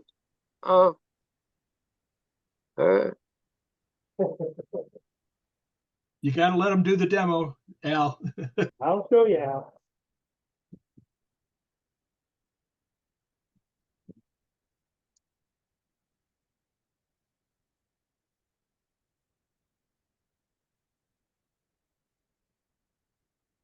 See if I can get some of that hair out. Take the hair out with this. Right.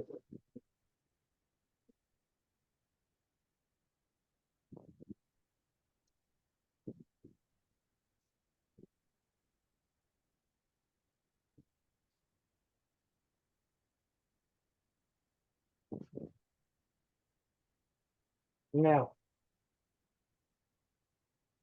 just for purposes of tonight, we're going to pretend that's not there. Better. So one little area right there.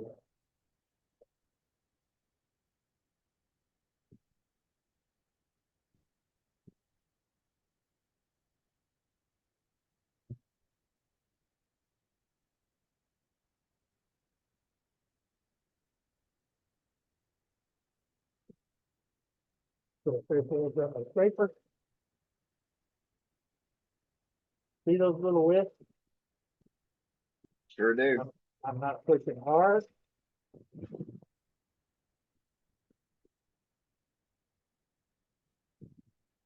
I'm letting the tool do the work.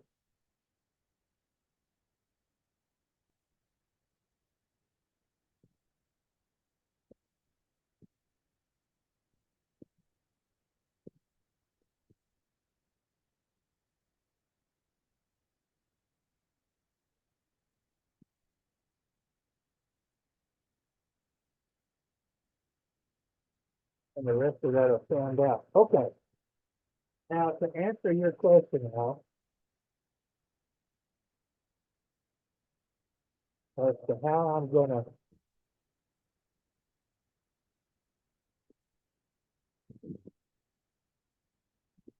ooh, I need to cut it down some more.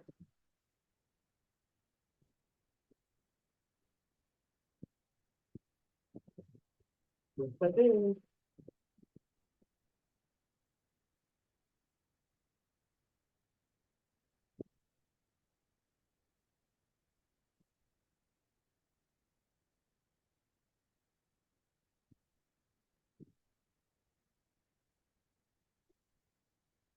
I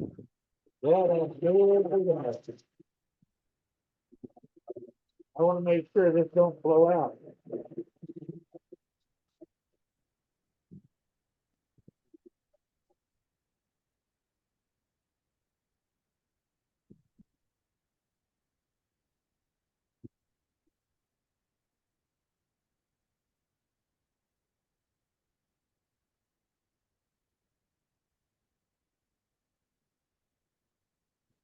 I like to have about a half inch out here if I can. Right now it's about 3/8. That may hold it.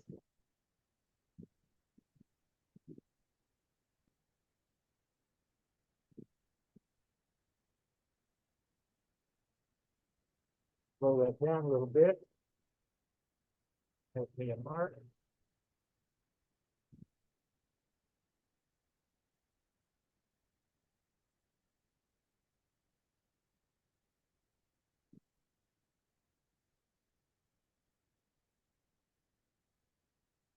About right.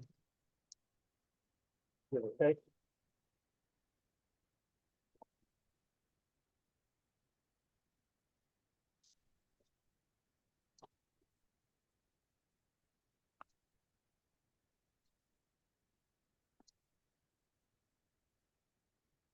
I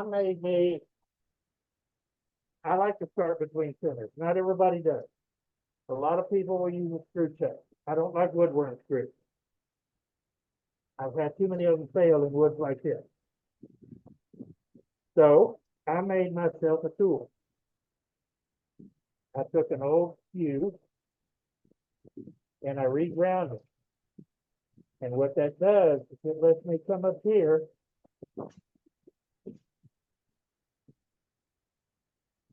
so basically I cut it into a scraper. And it lets me come up here so I'm not fighting my tailstock.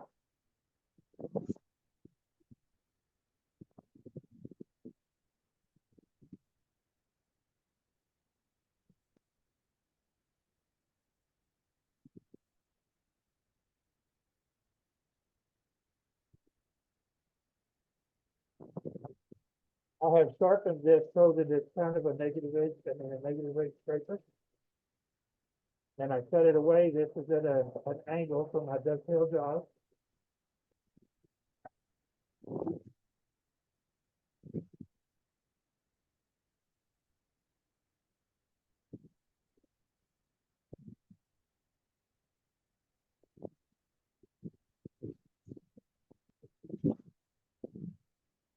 Does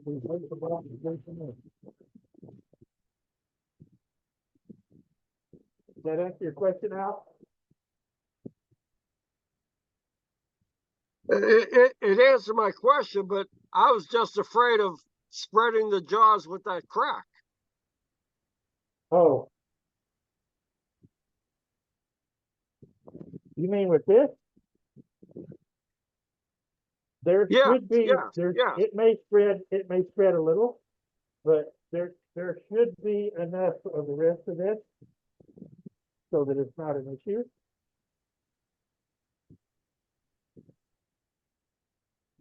Emphasis on should be.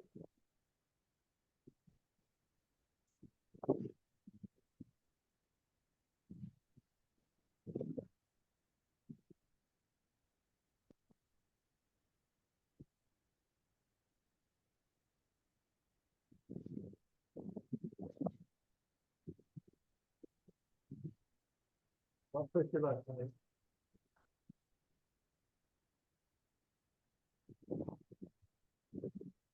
That's why they make saws. So you know what I want to do? Before I do that. Well, normally at this point, what I would do, I'm not going to do it right now because I have stuff to do over here. Normally at this point, I would sand this to final and I would put sanding sealer on it. But I'm not going to do that because I have some embellishing to do over here.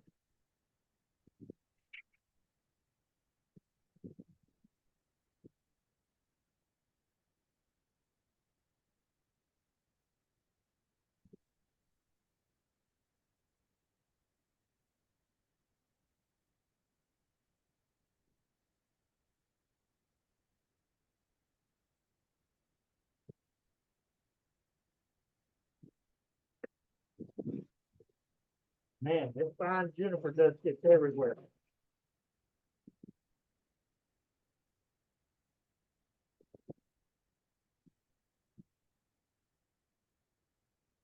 I'll blow off my face shield. So. All right.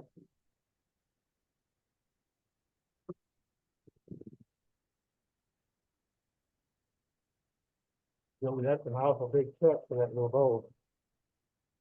Yeah. Maybe.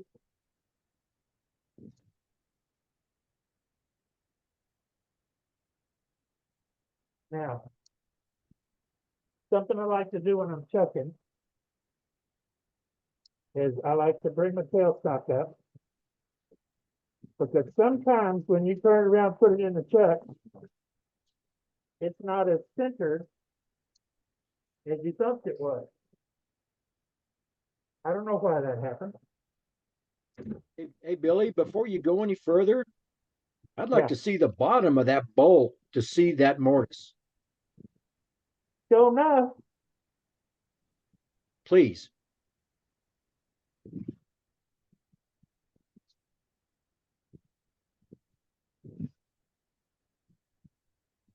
Nice and clean. So, sawdust for it. Thank you. And lots of wall. That's good. Huh? And lots of wall. Yeah, like I said, I like to leave generally 3/8 to a half inch to keep this from blowing out. Much appreciated, sir. Not a problem.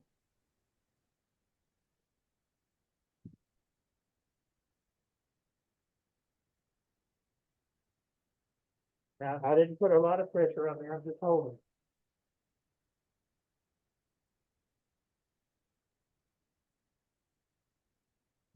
Not putting a lot of pressure there either.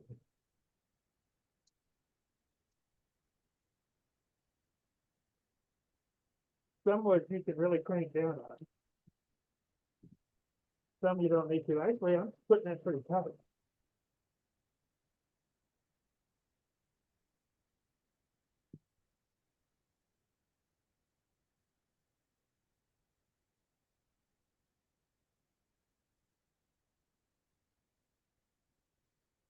Again, I'm going to keep this up as long as I can.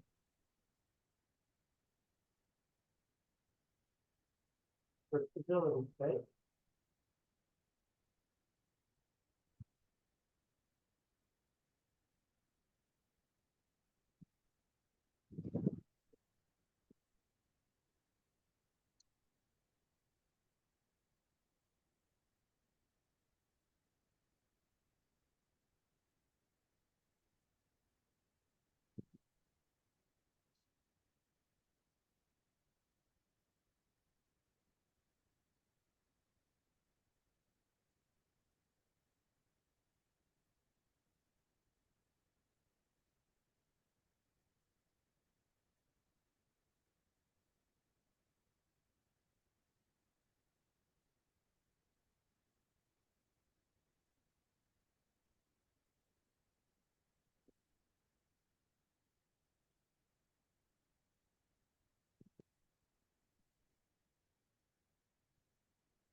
Which apparently isn't going to be very long. Not on a bowl this small.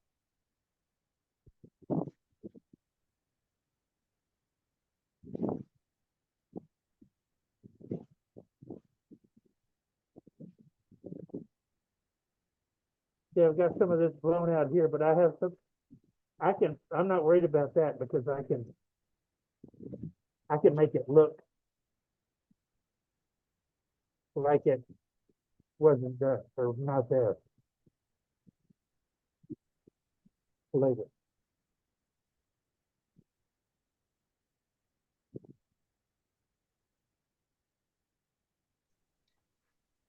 Billy, can you move the camera so we can see the inside of the bowl now? Certainly nice. Yeah, will. Thank you, dear. Not a problem. Not bad. There we go. Better? Yes, sir. Look at that. Now, if I can just stay out of the camera, we'll be in good shape.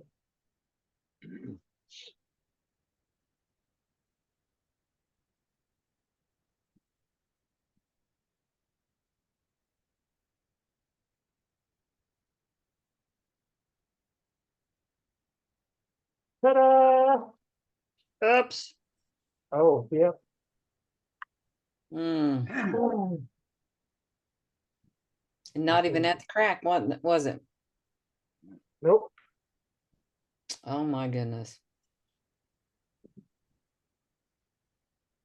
And I wasn't putting that much pressure on it either. Okay.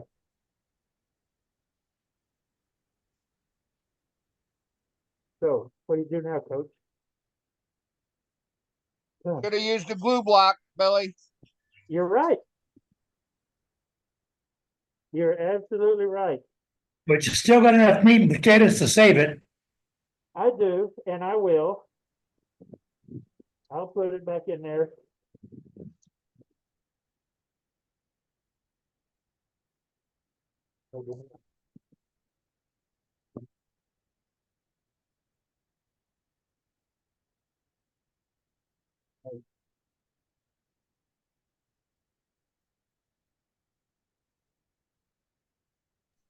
Good thing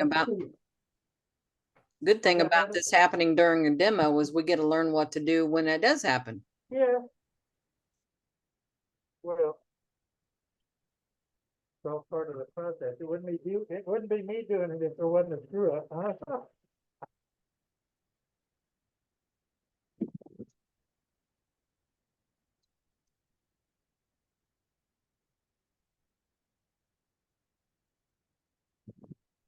Now, part, I've still got that. So that's the easy part.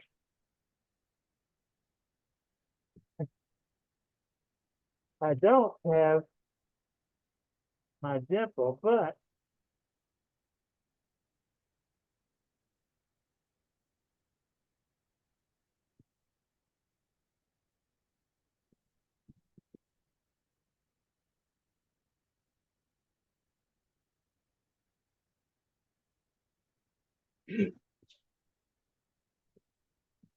I've got something that, yeah, that'll work.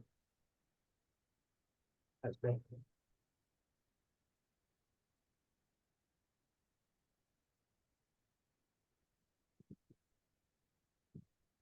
Wow, look at that. Sometimes you get lucky.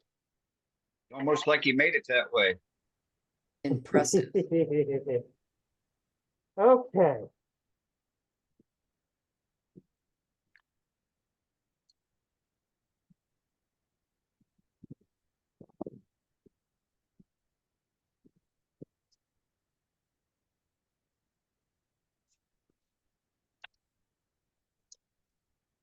The only problem with blue block is you have to wait for them to dry.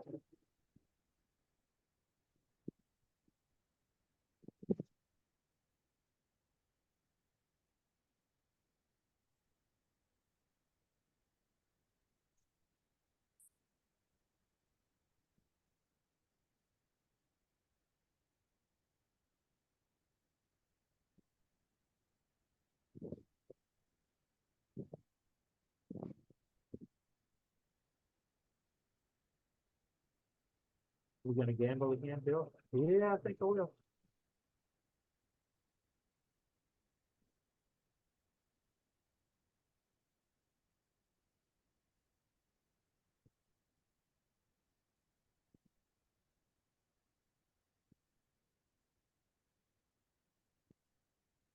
I will.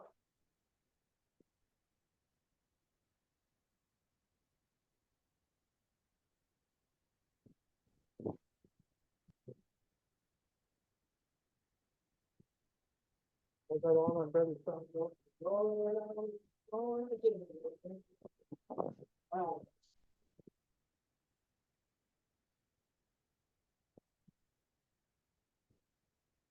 We'll go a little deeper this time, though.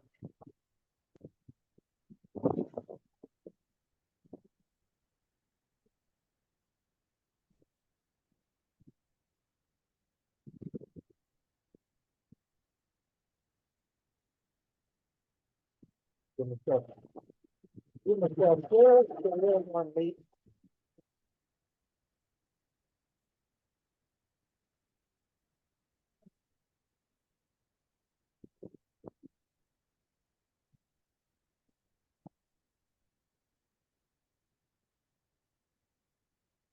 But I just get my head in the way.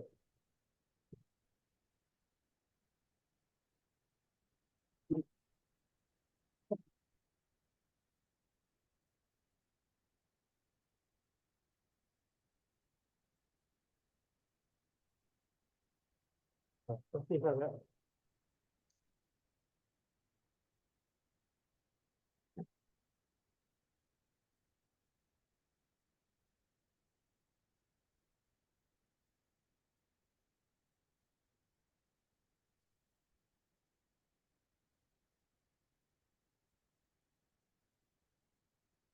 Might work. Might not.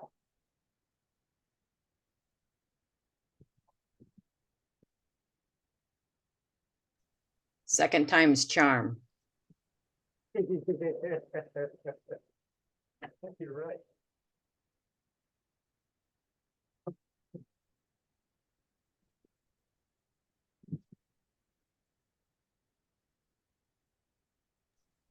That can never happen twice on the same bowl.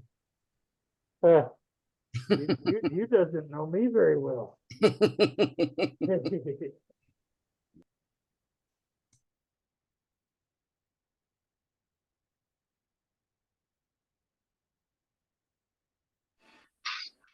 Never say never. That'll get you in trouble.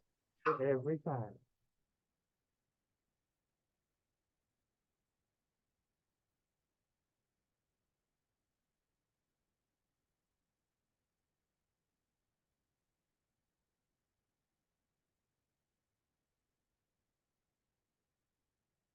Okay.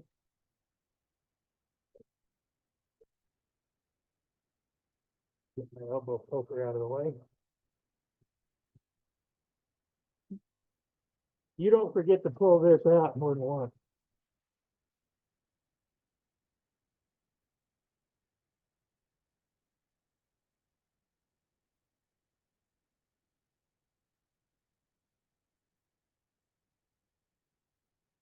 All right, Billy, how about trying to be gel?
Again, I'm not pushing hard this time. I was pushing a little hard last time. Truth be told. I'm letting the tool do its work instead of trying to help it so much.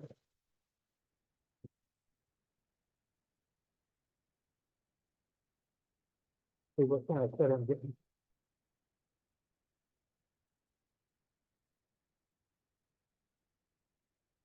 Oh, that's not bad. Not bad at all.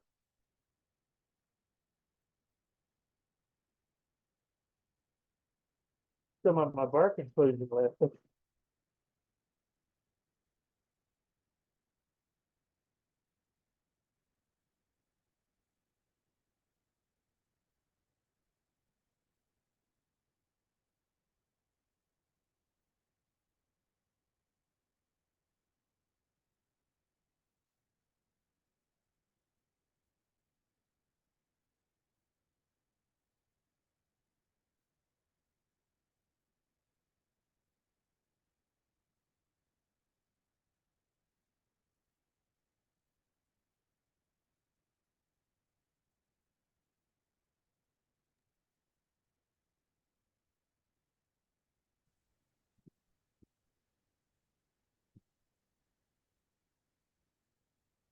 I'm trying to stay out of the way of the camera. I don't know how successful I'm being. This is slightly undercut.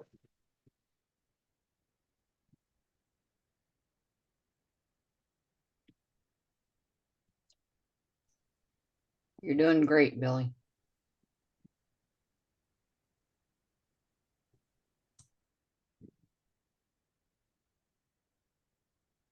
Billy, why didn't you take this stuff that you're cutting out earlier? That's a good question. I'm glad you asked. I'm ducking for you, Billy. I didn't take this stuff out first, or as I was going, because the longer you can leave structure in the middle, it gives the whole piece more support. Once you start getting rid of wood down in here, and you start trying to work on the outside of these wings, they will start to vibrate. It's called harmonic vibration. They will vibrate and jump around on your tool, and you won't get a good cut, number one. And number two, I've actually had bowls explode on me because of it.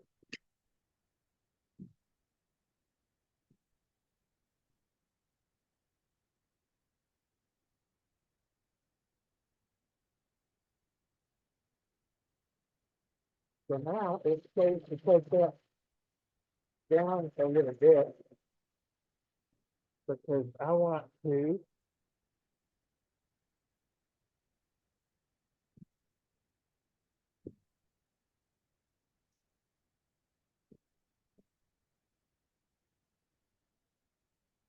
come in here with a bowl scraper and just gently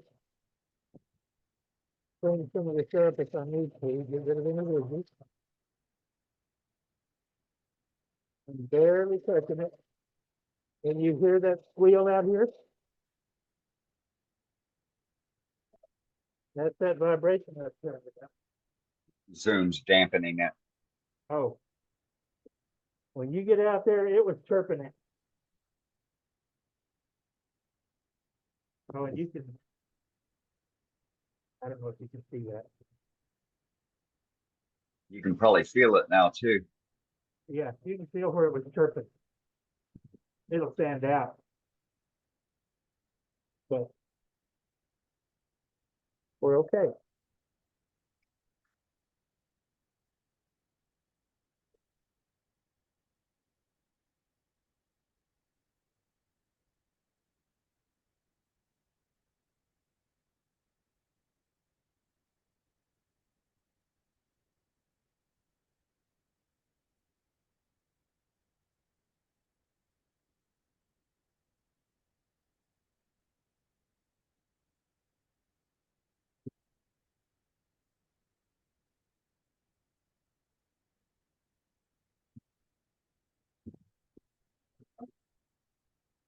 I'm cutting this way because I'm putting as much pressure in toward the headstock as possible. That way I'm not stressing the walls on that mortise any more than I have to.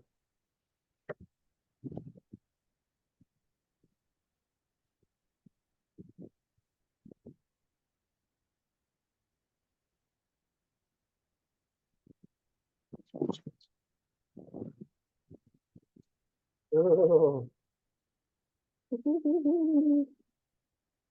I felt it.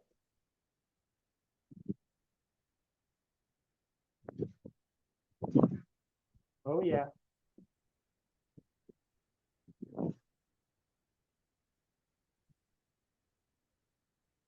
See that? You see that crack? Yep. I felt it.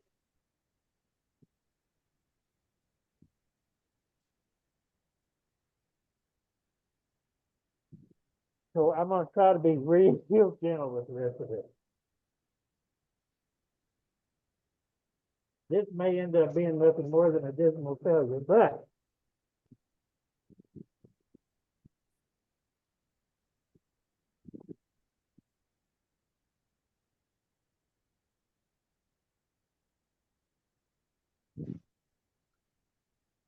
We're gonna give it the college try anyway.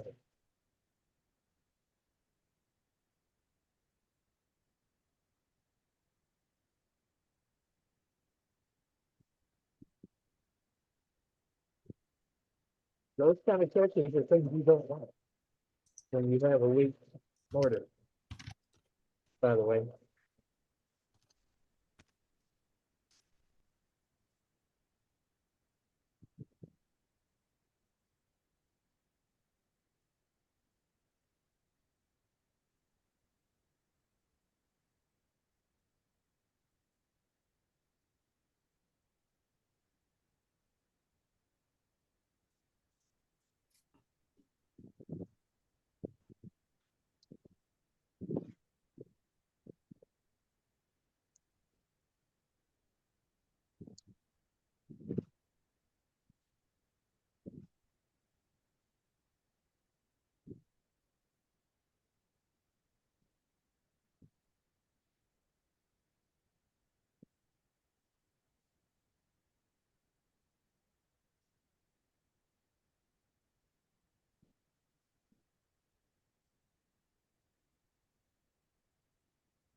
All right.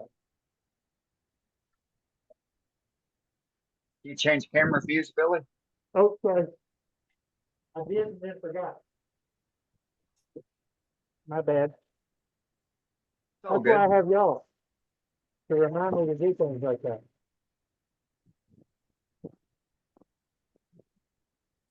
I thought maybe we were doing NASCAR and watching it from above.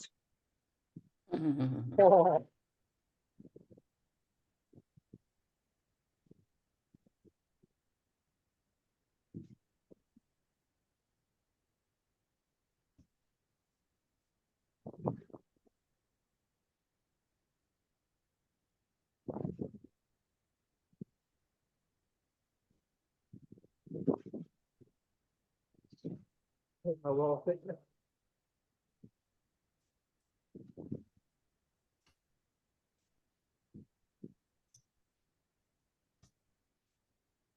Wall thickness is pretty good, but I've got it.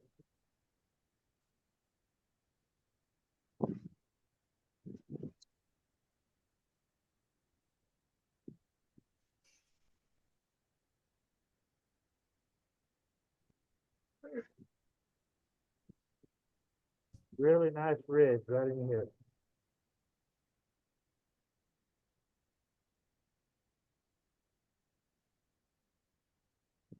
I am barely touching this tool to the wall. Yeah, you can see it flexing on the outside. Yeah.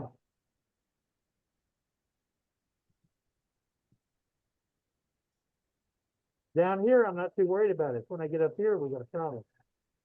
Well, that's where my ridge was. I may just have to try to sand it out if I can keep this bowl together.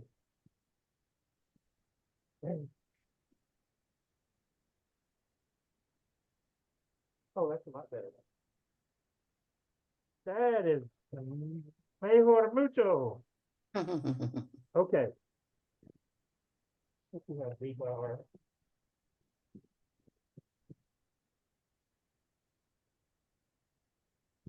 Well, with the depth of that mortar, I really don't want to go any deeper. Really, I don't.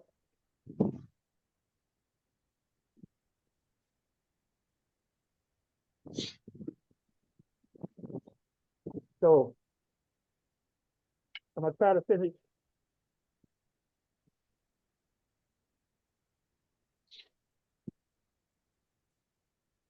Try to finish this off with my bottom feeder.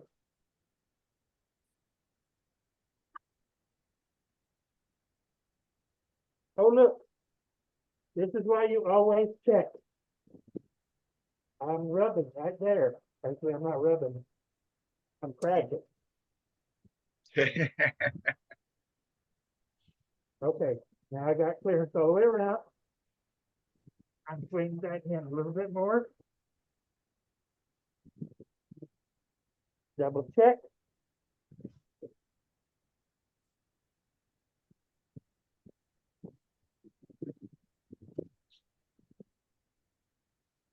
One thing about a bottom feeder,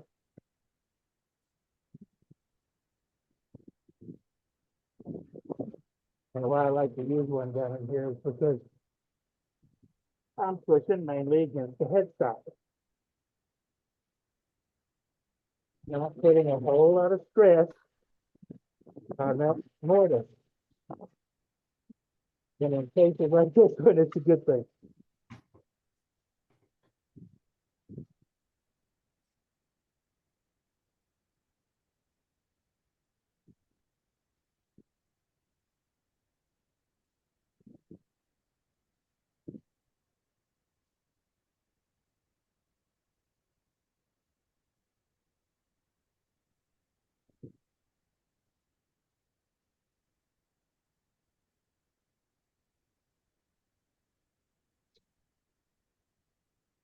Catnet's always been fun to sing.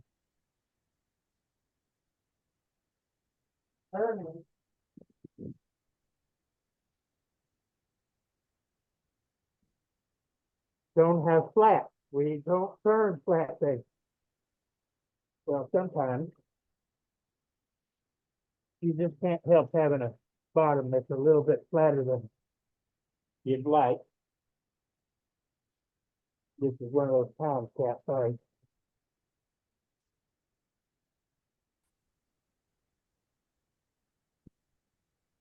Yet another design opportunity. Well, I'll try to put as much arc in the bottom of it as I can. I've got a little bit of room to work with. I've got that ridge right there in that corner where I transition from one tool to the bottom feeder for my fingernail grind.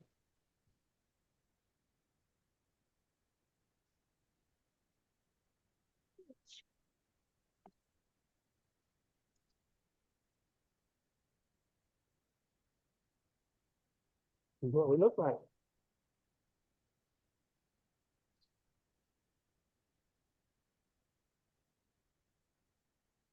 Beautiful. Oh yeah, baby. Oh yeah, baby.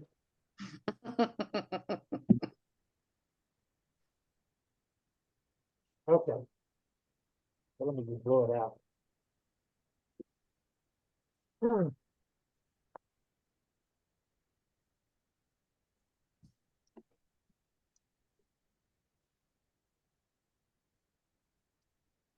Oh, we got a little bit of a dome.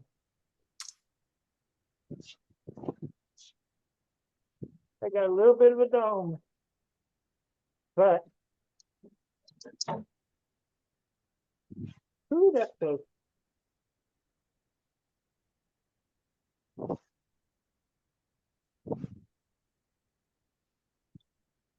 Got a hump right here.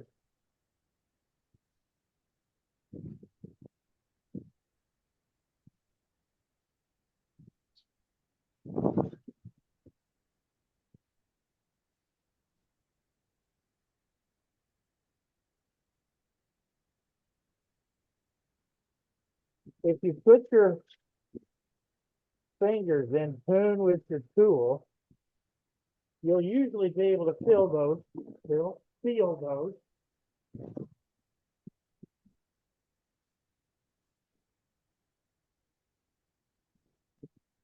I didn't try to feel for it earlier.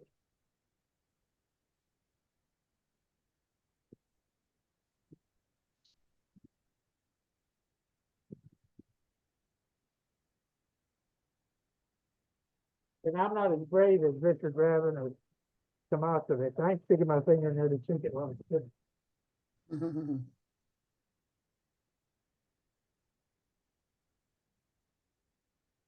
Okay.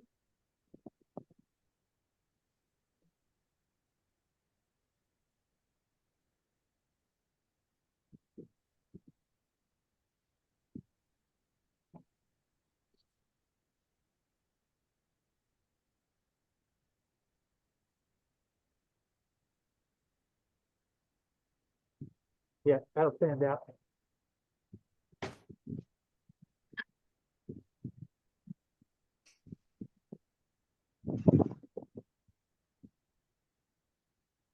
I'll blow it out again.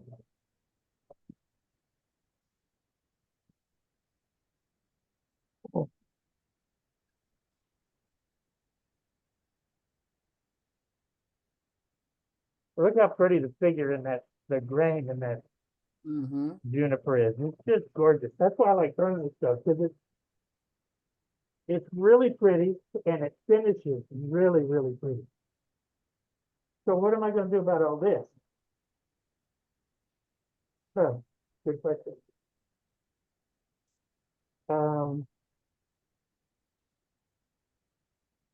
Torch it. Well, I know what I'm going to do over here, but I mean this. I may torch that too, but I may put some Dam and big, fill it. huh? Could make a dam and fill it. I could, or Tie it up. to keep it from moving anymore, Butterflies. I could put holes in it, lace it up, or I could put some big butterflies across it. Mm. I'll have to sleep on it. Some I of don't us know. will sleep on it for you too. Hey, Billy, Right. Billy, show top camera.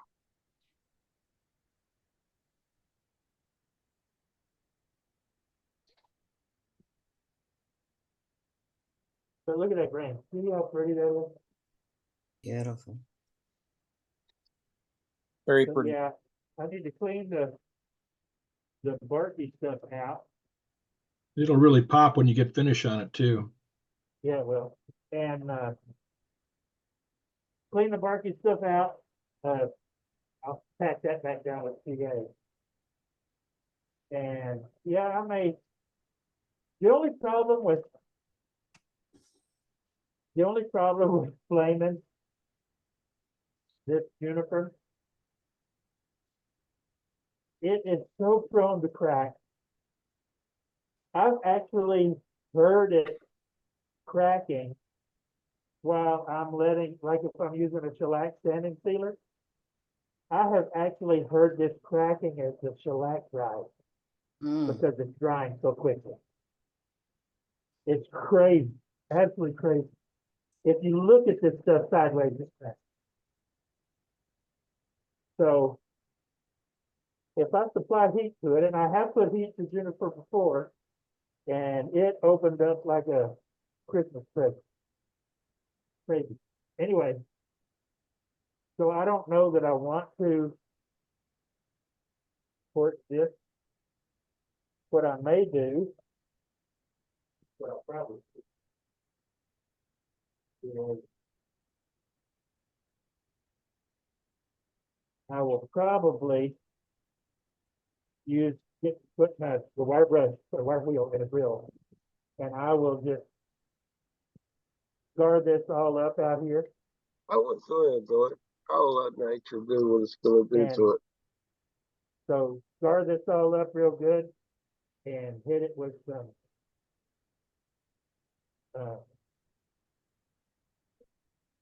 speedball, super black India ink, or maybe even some, I have some brown sole dressing, leather sole dressing that might work instead. And then stand the inside and outside up and make sure all these cracks are sealed with CA. And Instead of sealing those edges with CA, I'd be tempted to use 2-part epoxy and mix a little acrylic color into them, because CA tends to be very brittle, whereas the epoxy would hold those cracks together like that one. Well, this is probably the biggest one. These are pretty small. I don't know if I get the epoxy in there. I might on the surface.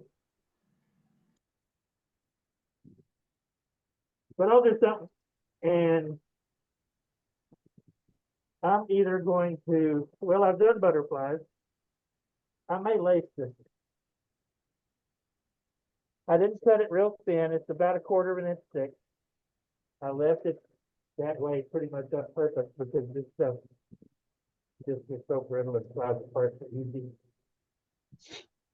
I may well do that, really think.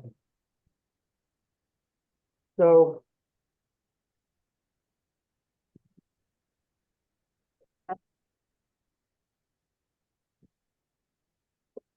let me Hey, Billy, can you show your mask off and tell everyone what kind of mask it get is? this thing off so I can breathe.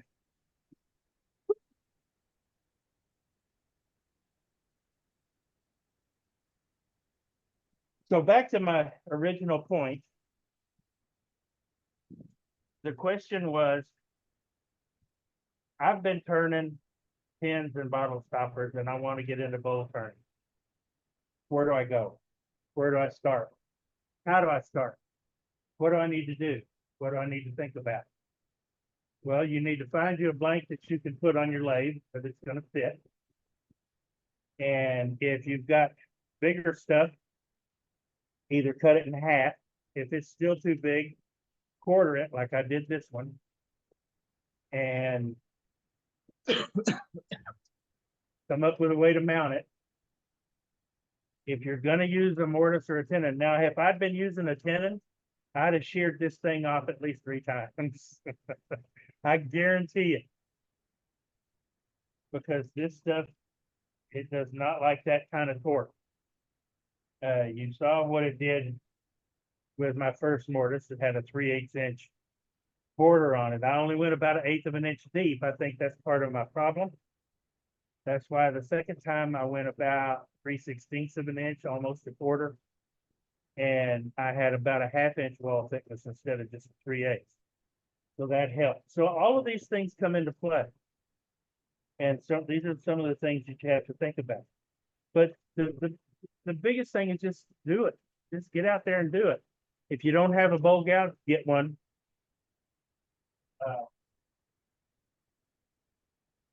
Do not ever, ever, ever put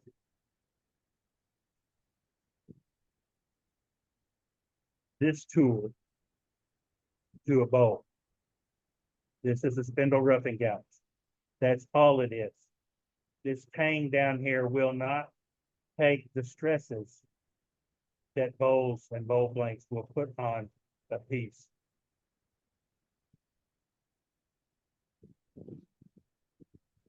It sounds like I'm preaching. Sorry, I kind of am. But you got to be safe. Get bowl gouges. It doesn't matter if you get a fancy grind like a fingernail grind, or if you go with a bottom feeder like this. This is what I started with when I started turning bowls. And it's a good starting place. It's not a bad gouge. You can turn bowls with it. I call it a bottom feeder because it works down here so well.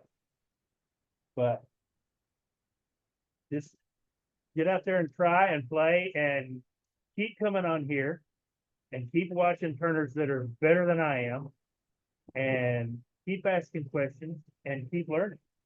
I mean, that's what it's all about. Amen.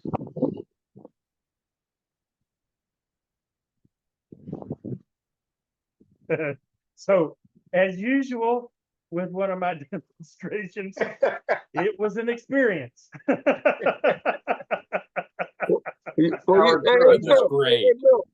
you know what? That must have been a pretty darn good vacation. It was a great vacation. Why? Bill, because you're like a brand new man. That was excellent. Thank My you. goodness, that was excellent. Well, I may be a brand new man. I'm about 10 pounds heavier. Well, you feel that was nice. Very enjoyable. Thank you, Al. We had questions, Billy, about your mask. If you could go over your mask. Okay. Gladly. This is now there are cheaper knockoffs on the market. You will never see me wearing one.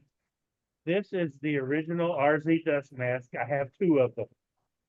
I have one that I wear out in the yard when I do yard work because I'm allergic to anything that is green.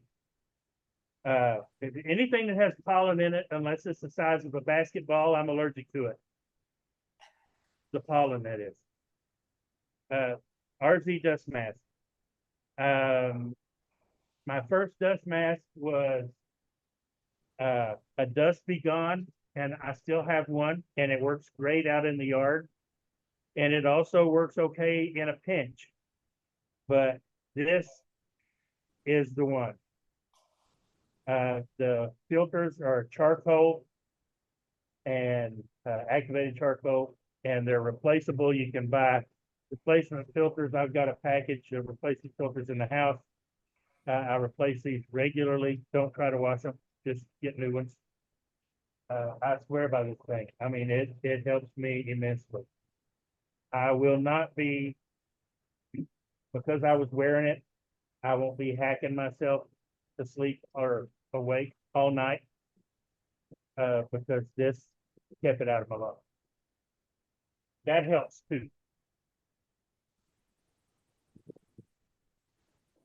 So RZ dust masks. Find them on Amazon. They're not that expensive, and they're well worth the money spent. You only have one pair of lungs. You don't get another. Through that. And with my asthma, that's important. Right. In fact, you've heard me a little bit this evening because yesterday morning, the Sahara dust came in off of the Caribbean and Gulf of Mexico it made landfall yesterday morning in South Texas, or the Texas coast. And it was here in San Antonio at its highest level around noon today. And so I started feeling it last night. But it'll be gone in a few days. We'll be all right. Oh, that's good to hear. How often do you change that filter? Every use or every couple of uses? Oh, or no, I don't once a change it year? nearly that often. I change it probably not as often as I should, Dave, but I try to change it at least every 3 months. Okay. It'll last you a while. You can tell when it's starting to get, when it's starting to need it because it'll start smelling like sawdust. No, it won't. It won't have any smell, but it'll start turning brown on the inside. Ah, great. Or at least mine do. Hey, Bill. Hey, Bill. Thanks a lot. Thank you so much. It was a nice evening. Thank you very much. Tommy says, I have a question. I've turned a cedar bowl, turned the outside and made a tenon, then drilled a hole down about a ½ inch from the end. Then when I started turning, I sheared the tenon off. Should I throw that piece of wood away and start over, or is another option? There is another option if there's still enough meat in the bottom. I'm not going to tell you to do a mortise because you said you drilled down to about a ½ inch from the bottom. So you can't afford to go much thinner than that. This is my opinion, fat boy speaking only. I would I'd turn it over and center it best I could, flatten the bottom up, and go with a glue block on a faceplate. Your lathe should have come with a faceplate. Screw a piece of waste wood to it. And then my method for gluing, there's any number of things you can do. You can use hot glue. It works well. Lyle Jameson turns a ton of coliforms and he uses hot glue. I've used hot glue. It works okay. My preferred method is actually the brown paper bag. A piece of brown paper bag with wood glue on one side, put the bag on the glue block, put wood glue on the other side, and glue your bowl to it. And You just gotta center it up is all. And then when it's time to separate the two, that brown paper bag will actually split and they will separate very easily. I use that same method as do anybody that's turning inside out turnings. He uses the brown paper bag method, at least I do. Works great. So that's what I would do. But again, that's just me.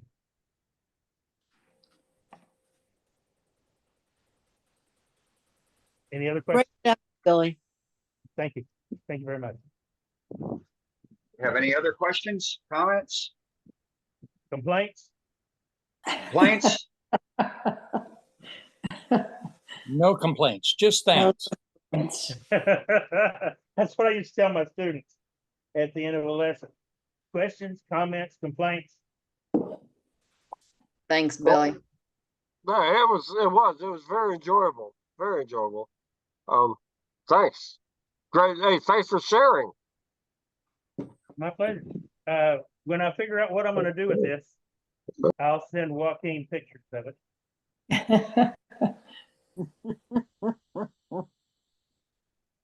That'll work. We got a place in the newsletter for it already.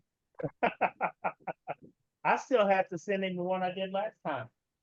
Yes, you do. I meant to send those pictures to him before I left, and well, yep. Uh-huh. You know, You didn't. I didn't. Done didn't. Yep. And I thought about it All the right. day I got on the cruise ship. I'm like, oh, I meant to send those pictures to him. Right. All right. Sorry, Well, JJ. thank you very much. Thank you very much, Billy. I really appreciate it. And I know everybody else does as well. A round of applause, take a bow, do a curtsy if you feel. Oh, curtsy. Thank you a lot. Thank you, Billy. Oh, that was a pretty good curtsy there, Billy. Yeah, it wasn't bad. I didn't think you'd Let's try see. it. Let's Except keep I- that I archives. threw my back out. Let's swing over to Captain Eddie and see what he thought about this demo. It was pretty good, but you know, just what we expect here. We didn't miss a step. You know, he had a little problem and he recovered, and that's what we do.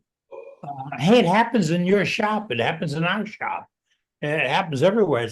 It's not a perfect thing, but just like you've seen it here on Worldwide Woodturners, we recover. We do it all the time.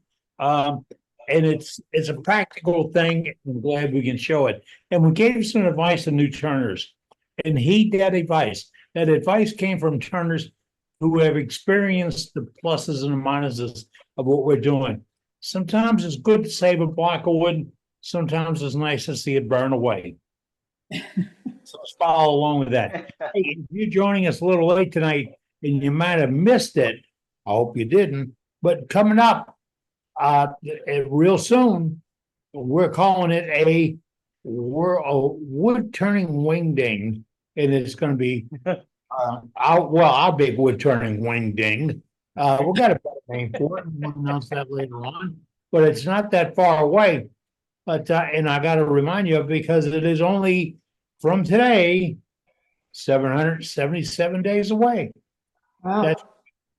We're getting together and we're going to Wisconsin Rapids, Wisconsin, and we're going to have a 1-on-1, 2-on-2, everybody on everybody get together where we're going to talk wood turning and share friendship and all. It's going to be a really good time. As it builds, you know more about it because this is being put together by your membership, our membership. This is your wood turning club. And the beauty of this whole group is it all came together because we like to get together and talk wood turning. I enjoy it. Watch Billy, and I had to go get a little treatment done, but I had it on my iPad with me. Had to turn the volume down. They don't like the volume. But we enjoyed it. But when I saw that piece come off, I said, oh boy, we're going to really have something tonight. But I want to see it happen, but it doesn't. It didn't happen to you folks. Hasn't that you've experienced that and you thought, man, what happened to that? Absolutely. Yeah, it had, but you must recover. You don't give it up, go sell the lathe and give it away to all the, you don't do that. You just recover. And that's what we like to do. And we saw things in gallery tonight that have that other side of your head going, why didn't I come up with that? Where do you get that from? And really, that's what I think a lot of us do is, where did they come up with that? And earlier tonight, I really broke all the rules. And I put Band-Aid Brenda on a spot. I said, I love her cozy beer bottle thing. I love it. And I went whole hog on it. I can't do one right now. But I was thinking, if I could, I'd go back, turn one, saw it in half of my bandsaw, and show you just the profile of it. But hey, we can do that with a sketch. And we get people that can do that. But show you how that was created, because it's a really nifty idea. And let's take it a step further. Okay, Brenda, I'm not supposed to do this when you're doing gallery, so this is not gallery. So I could say this.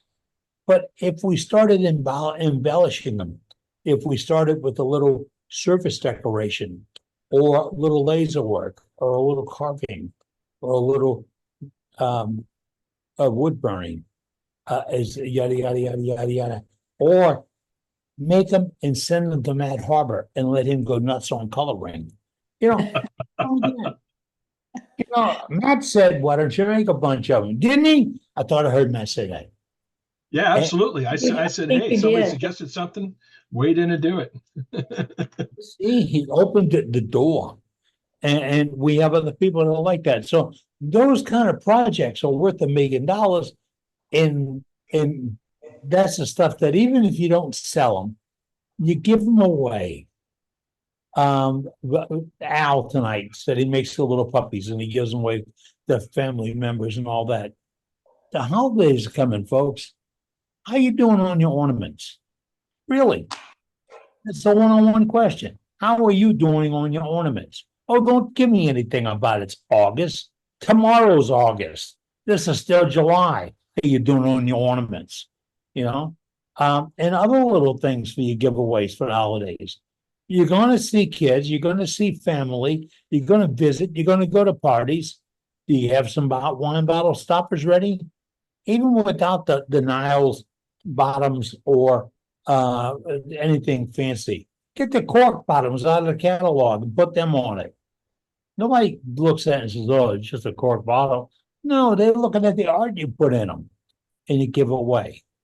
Those are the kind of little things we need to do for the holiday. Remember, August is heat. And we will look at some hot items coming up in August. That's our theme for August. And we're looking for some really hot items. And those hot items can be gifts, giveaways, trinkets, ideas, all that stuff. Let's get cooking, folks. The holidays are coming up, and really, if I was looking around the shop at junk wood right now, I'd really be playing with Christmas trees. You know why? Because there's a talent to controlling a runaway skew. You had them run away. Well, get a piece of 2x4, chuck it out, make it look like a tree, and then let that skew run away a couple of times. Just run down the sun. And take a look at what it'll do. Flip it over, put the point down, put it below center, and let it run again. Yeah. Play with it a little bit. You see, it's your art. You can do what you want. And then go to coloring it. Go to Michael's or that Hobby Lobby place or whatever. Should go to Hobby Lobby on Sunday, big sale, not crowded. But go there and get some of those gizmos and decorations and all that, add to them, tinsel, foil, and all. Little gifts, little decoration, make big presentations. Whenever I go to a dinner at a family thing, I want to bring something and leave it behind. Why? You went there with family. You should leave a smile and a little bit of your friendship when you go. So we've got more galleries about 25 after the hour of 8 o'clock Central Time. You're in with worldwidewoodturners.org. If you didn't see it, our new edition of the newsletter. It comes out every other week. It is available on the world's greatest wood turning website. I can say something like that. I can say we have the finest newsletter for a club ever produced. Like I said, we have the world's greatest website for wood turning. Yeah, because they're both facts and they're both honest and the truth. Because you got together and put it there. So if you got something for the website, send it in. You got an idea for a project, send it in. You have photographs, send it in. You want to sketch out a project, do it. This is where you share your art. And that is so important that we keep sharing this. And it's not a nickel driving the bus. None of this. There's not a soul in this operation that gets a nickel off for what we do. That makes me proud, should make you proud, that our love of wood turning drives the bus here. If you're looking for the newsletter, you go to Facebook and get it. Go to Facebook on files section of Facebook. There's right there, files, ding, ding, ding, and you'll see a date. And it's issue 17, I believe I have it here. I have it on my iPad, issue 17. That's right. And then you've got the most recent. Oh, and if you go to our website, you can get all of them, go all the way back. We don't keep anything secret. And it's got some great pictures. And if you got photographs, there's directions on how to send the photographs in. Now, we'd like to have a high resolution photograph. And JJ explains what that is and how, what the DPI we'd like to have. But we work with what you can give us, or we will try to work with what you can give us. See, we're not that picky. We just know what. We know it really looks good. And the 300 DPI is, wow, we can pop with it. And look at it. Look at it. Oh, and articles. Today we did kind of a begging thing. We were looking for articles to add. It's an important part. I mean, and if you have developed a way to turn or design bottle stoppers or whatever, I used to do some bottle stoppers where I'd use the little 2-ounce Dixie cups, and I'd put a token in the bottom or an ornament or a doubloon, pardon me, or a state quarter or something, and then I'd put a little epoxy in and clear it and a little glitter and all and make a state bottle stopper. You know, and I did that at a firm I worked at, and it gave everybody a bottle stopper with the state from where they were from. And it was a nice treat. And it's just a little something, a little casting resin and all. Simple to do. Wow. Except I was using too expensive resin. But we found sources for that are way less expensive so far right now. So you got it. Let's share it. And in fact, we got a little time to do some more gallery. If you've got it, share it. Let us know what it is. Who's handling gallery this time? All right, Matt, me. what we got up next? That's Matt. Yep, next up is Ray. Get this, folks. These folks all help us. Get this. Hey, Ray. Hey, what's up, guys? How you doing? What's up, Ray? We're doing good. It's a good night. All right. Well, I'm finally not working out of town. I've been working out of town for the last 3 weeks and stuck in a motel room. So I posted a couple of things on the Facebook group, but didn't get to share them with you. So here's that live edge pencil pot that I did. And there you go. It came out, you know, I've been starting to experiment with the ingrain hollowing instead of bowls, which I primarily, you know, started and taught myself on. So it's kind of cool, and it's got, you know, kind of an hourglass profile, and I followed the inside and was able to keep the wall thickness the same throughout, because this was turned sopping wet and it hasn't cracked yet, and it's been almost 4 weeks now. So that's pretty cool. What's your wood on that one, Ray? No idea. At first I thought possibly maple. It's got I don't know, it's a real tight bark. Real smooth, real tight, almost looks like fruit, but it doesn't have the horizontal striations of fruit. So I'm not quite sure. But it's got a lot of brown in it too, which almost makes me think kind of elmy. you know. Look, And then this is spalted silver maple, and this is the biggest bowl I've turned, and it had some problems. It was super punky, and so like these were knots that came out, and I epoxied them. And the problem is, I learned some things on this one. One, I got kind of greedy maybe or vain because I wanted it to be the biggest bull I turned. If I had to do it over again, I would have just turned this down and lost the depth on this because this didn't come out like I wanted it to. This right here was so punky that I could just crumble it in my fingertips. It was just ripping off and away, and I just put masking tape and epoxy in there. And the other takeaway is don't epoxy with green wood because the wood's going to shift and move and shrink and pull away from the epoxy, and the epoxy doesn't shrink with the wood. So it did that down on these knots too. It's pulled away from them. And, you know, when I originally finished it, it was completely smooth. And now you can feel the lumps of the epoxy. And you can actually see, like on this one, a ridge where it started doing its ovaling at the pith. So, but the wood's freaking beautiful, you know. Hey, Yeah, it hey, is. hey, you Great did a color. good job too. Hey, the wood's So, beautiful, but you did a really good job. yeah, and it's got that I love green turned bowls. I love to see the organic warping in them and the contours in them. Right. It's gonna be really great. Yeah, I think this one I'll probably keep as you know, we don't have a big fruit bowl, so but I maxed my lathe out on this one. I had to trim the blank down just to get it to spin around. In time, it might be oval. Was that? I said in time, it might be oval. Yeah, it'd be cool. I like them when they do that. I personally turn a lot of green stuff just because I like to watch it move. That's great. It's great. Very nice, Ray. I like the shape too. Very nice job. Oh, Good job. thanks, guys. I'll probably bring it to the meeting next time. Looking forward to seeing it. Looks like a perfect popcorn bowl. Yeah. All right, thanks, y'all. Very cool. All right, thank you.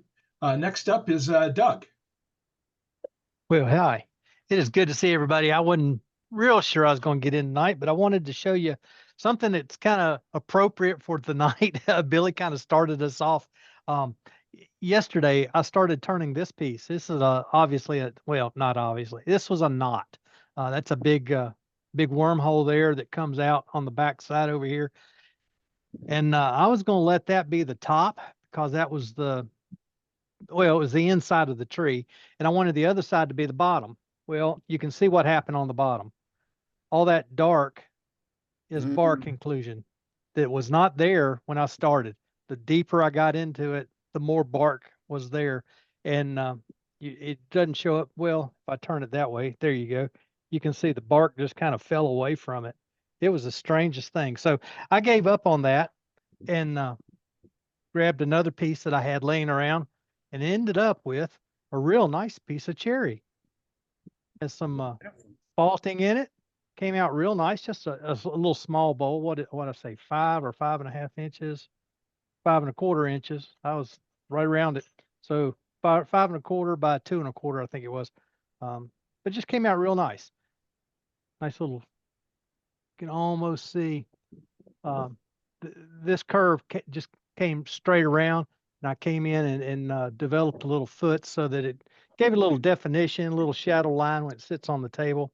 So that's what I've gotten done this week. That's it. Nice. But now on this other piece, I've not given up on this yet. This is not quite firewood just yet. It may end up there, but we're going to work on it some more. I'll probably end up making this side the bottom and do something totally different on the top. So that's where we are with that. It's not a lost cause yet. Right on, Doug. All right. All right, let's All right, sounds great. go to Ruby. Yeah, she's got to turn her camera on. Here we go. Okay. You're up, Ruby. These are a bunch of the Christmas trees I've been making for the nursing home. And I'll be taking them in. I'll fill the box with them, just out of scrap wood that I've got in the garage. And I kept the shapes basically simple so that because these people don't have a lot of coordination, but it's an activity for them to take them and paint them as we get in towards November and that. And I'll be making a dozen or so different snowmen as well for them to paint. Hey Ruby, are they how are they going to get the paints? Pardon? How are they going to get the paints? Well, they already have paints in the nursing home as part of their activity session. Well, that's great. That's a great idea, Ruby. Well, it gives them something to do. It's an activity that's totally different. They can't just go buy these in the store and give them to paint. And of course, they're on a limited budget. If they don't have enough paint, I'll buy them a couple jars of paint, and donate it to the cause. So, but I had to keep them pretty simple because a lot of these people don't have very good coordination left in their hands. Either one hand doesn't work anymore or their hands are shaky. So by keeping it something simple they can relate to and still get done. That was just what I was going to say. They have memory. Yeah. Right. Nice. And let's face it, there's still a kid in all of us, no matter how old we get. Yep. Right. And we love Christmas. Yeah. Are you gonna make snowmen for them too? Yeah, I've already got a half dozen snowmen made, and I'm just working my way through getting a whole bunch of them. Well done. Well done, Ruby. So you got to think about other people. I mean, you don't always have to do something just for profit. Monetary gains. Right. Yeah, and I do have a lot of scrap wood that needs to get used up and out of my way. There you go. Future project wood. I mean, you can't just burn it. I mean, it's perfectly good wood, Yep, future project wood. I don't have any scrap wood. Yeah. It's not turned yet. Great. Thanks. Right. Nice job, Ruby. All right. Thanks. All right. Yep. Matt, I'm going to Next up explain. All right, go ahead. Somebody else. Oh, I'm sorry. No, go ahead. We had Jeff come in. Go ahead, Jeff. Hey, how you doing, guys? Can you hear me? Yes, we got you, Jeff. Hey, great. So I've been playing with a 3D printer, and let me turn around so you're not looking at me. But I end up with a lot of this poop. I don't know if you ever played with a 3D printer, but as you're finishing up the prints, as it changes, it extrudes all this plastic poop, they call it. And so I did a little casting with resin and made these 3D printer poop resin casted blanks. And I think they turned out pretty cool looking. And here's a oh wow, looks like a handle I made. Design. A great idea. That's cool. Very good idea. Yeah, I just had a little 6x6x2 block that I cut up into 3 different blanks here. So make some handles out of them. That's a great idea, Jeff. And it's out of something that normally I would have thrown away, right? Sure. Yeah. Very pretty.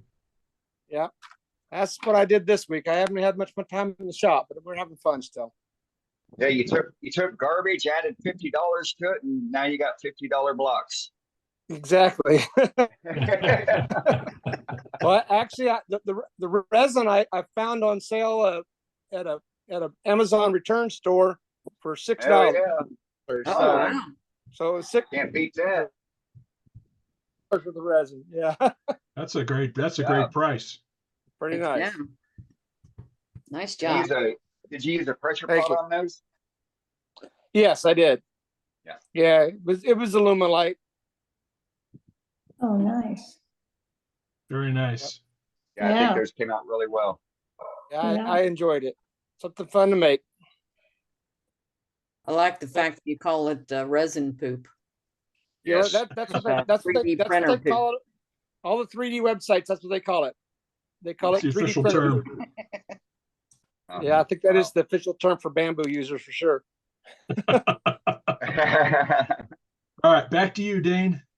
Yeah. Why don't we go to you so you can show off what you've been working on? All I'm right. gonna hold off. I'm gonna hold off on showing the anatomy of a recess till next week when we got more people on. Well, I just been working on this tonight, so I just wanted to show you. This is an orange paint. This is a purple paint down here, and you can see the colors here a little bit. So it needs to be more orangey for my taste, but that's where it is right now. So over here. Actually, right here, it's looking pretty blue. Yeah, Well, kind of this green. this is this is purpley. It does look a little blue on my screen too, and this is an orange. So this is the orange. Okay, so you know it looked kind of yellow, but now it's getting orange. Doug, turn your left arm again more towards the no. Tilt your wrist the other way. The other way. There's still it's more blue. It's more blue. Yeah, well, I don't know if let me see if I can drag this up, but this is the color of the paint that I put on it. So it's a purple, and it does look blue in the camera. So Well, maybe it's an artifact of the lighting. Let's talk about your texturing. My God. Shoot. So, Al, you remember when I did the video, my original demo on the carving, and I showed you a couple pieces that had spiral in them. Right. And I told you that the way I did that is I put the spirals in with my Sorby spiraling and texturing tool, and then all I did is I took a ball stump cutter ball spear and just followed the grooves and widened them. Mm-hmm. Yeah, I remember. I do have yellow, Gary. I want it to be orange, more orange than it is. So we'll see. You know, I could keep adding paint until I'm happy with it. So well, I like the way your top is also. Thank you. This was fun. This is the first time I did this. I wanted to make it look a little bit like it was twisted. You know, like a rag would be twisted. So everything's at a kind of an angle. So well, I'm talking about your turning itself. Wow, it's just a vase. But thanks, Al. I'm looking at the wavy look that you made. It's carved. Well, all I did is I left it this thick, and then I came in with a saber-tooth burr and carved it at an angle. It was completely straight until you brought it inside and it warped. No, it wasn't. If you look close, there are cracks in this piece. So I got one here too. But they're pretty well hidden. So and you made it look like a swirl. I see you have a swirl in it. Yeah, well, I wanted to look like it was a towel a wet towel that you twisted a little bit. So I was just playing with it, playing with textures. So my God, hey, Matt, to you it might be another vase, but to us it's beautiful. Thank you very much. I got a shelf full of them.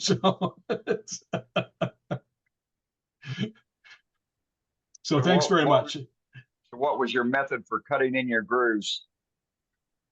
So like I said, I was wanting to know. So on the piece is on the lathe like this, right? And I just took the Sorby spiraling tool and I kept the same angle as it went down around the contours, and it laid in the grooves. Now the grooves weren't very deep and they weren't very wide.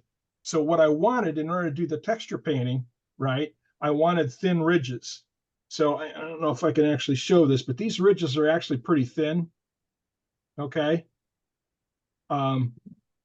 So, and I want thin ridges so that when I dry brush, I'm just catching the tops of the ridges with the paint, okay? So what I then had to do is I had to follow the grooves with a stump cutting burr, a sphere burr. And I did show how that was done in the demo. So if you want to go back and look at the demo video on our YouTube channel, you can see that. But I just followed the grooves. And the only reason I'm using the Sorby spiraling tool is so that, yes, I will be teaching it, is so that I can, lay out the spiral grooves in a sort of a regular fashion, so that they all stay the same as, as I go down the piece. You know what I mean? So. You already got one of my class. You're already demanding one of my classes, Brenda, that I teach this at the Shindig.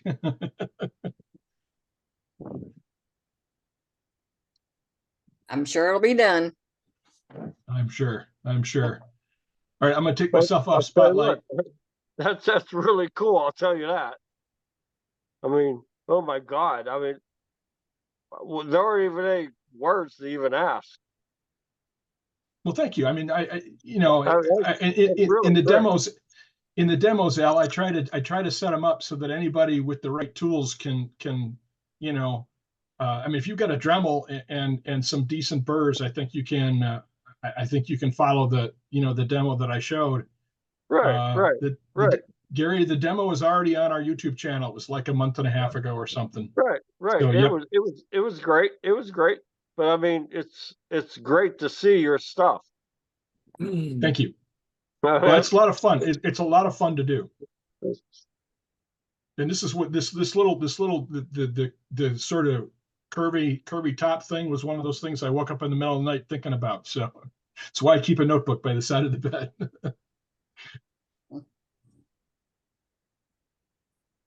So thanks a lot, everyone.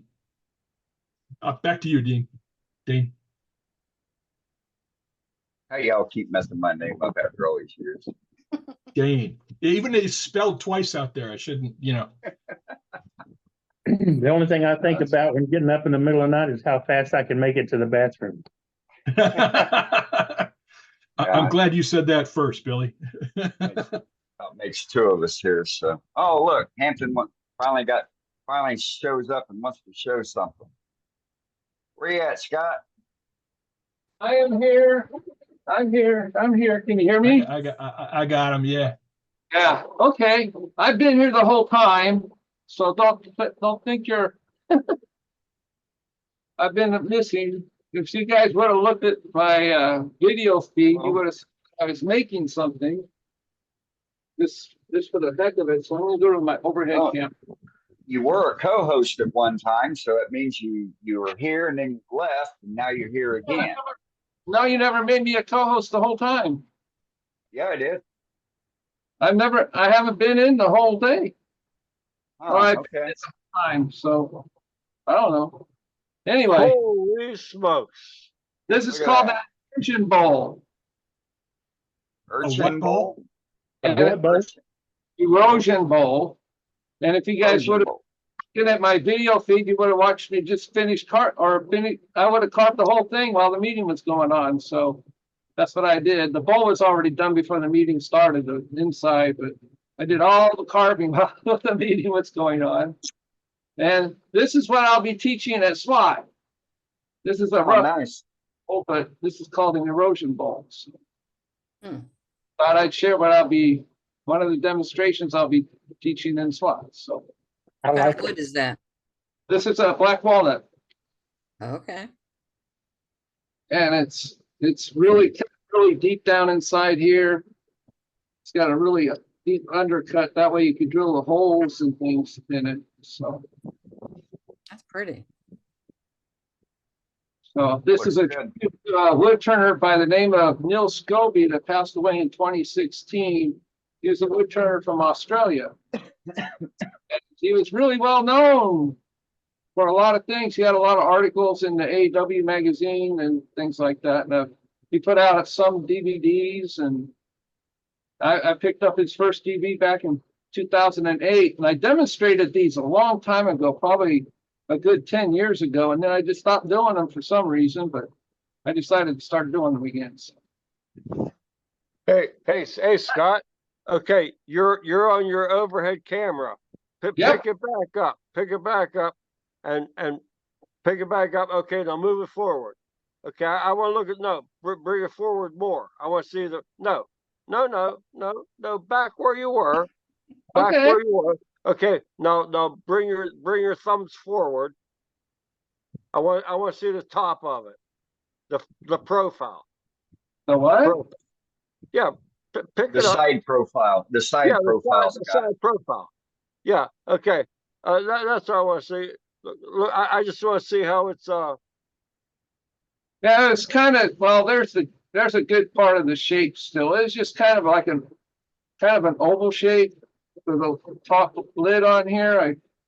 I undercut this area a little bit so it stand out when I made the bowl section. Yeah, I like where it comes from the ingrain. Yeah, where your index fingers are right now, and then bring it forward on a profile. It shows like it's. You can see it right here. All right, let me put it this way. You can see like that. Yeah, like that. Yeah, so that's now Scott, will you do more carving to refine those carvings a bit more? Oh yeah, sure. Okay, all right, cool. So use some hand chisels. I don't know where I put them. Right, I'll be using like these type of chisels on it. All the right there that you see is all done by machine using my Architect mini carver and a Fordham carver. This is the kind of blade I put on it. And this does all the roughing, and then on the Fordham I got a different kind of blade. It's not on it right now. I took it off here. Oh, here it is. This is like is that a saber tooth wheel? Oh yeah, that one. Okay, all right. Yeah, these are saber tooth wheels. Yeah. Okay. And very cool. And then I just do a little bit of hand sanding to clean it up, and I'll probably add a little more details with these type of little works in here. I did a little bit. You can see, like right here's a little bit from this. Your head's in the way. Oh, here's a little bit right there. I'll probably add a little bit more right here. So, oh yeah, very cool. All right, cool. It's supposed to look like I've been sitting in a river forever and ever, and come along and go, hey, look at that piece of wood, and you pick it up. That's why it's called an erosion bowl. I like it. I love it. I love it. That's gorgeous. Very nice. I love the way you made it wave. Yes, for sure. I'm glad you guys like it. So if you're at SWAT, be sure to. I'm going to do 2 demos on this, so be sure to show up to one of them. All right, that's it for me. Thanks, thanks Scott. for sharing, very Scott. nice. Yeah. How's your IRD go? The what? How's your IRD go? Oh, my IRD went well. I had a total of 28 people sign up for that one finally. Awesome. At the last minute, I had like 6 people sign up. So good for you. Oh, getting better. All right. That'll work. All right. Well, folks, we're almost to the end of the meeting. 7 minutes. I think we're just going to end it 7 minutes short. I'm not feeling it today or tonight, so there will not be an after hours. So we'll see y'all next week. Thanks for everybody that was coming out, and save the chat. Save the chat. Dave Rhodes is already all over it, so. Yep. All right, folks. Thanks for coming out. Apologize for not keeping things open, but like I said, I'm just not feeling it. So I'll talk to y'all later on. Hopefully you're feeling better soon. Yeah, me too. Thanks, Dane.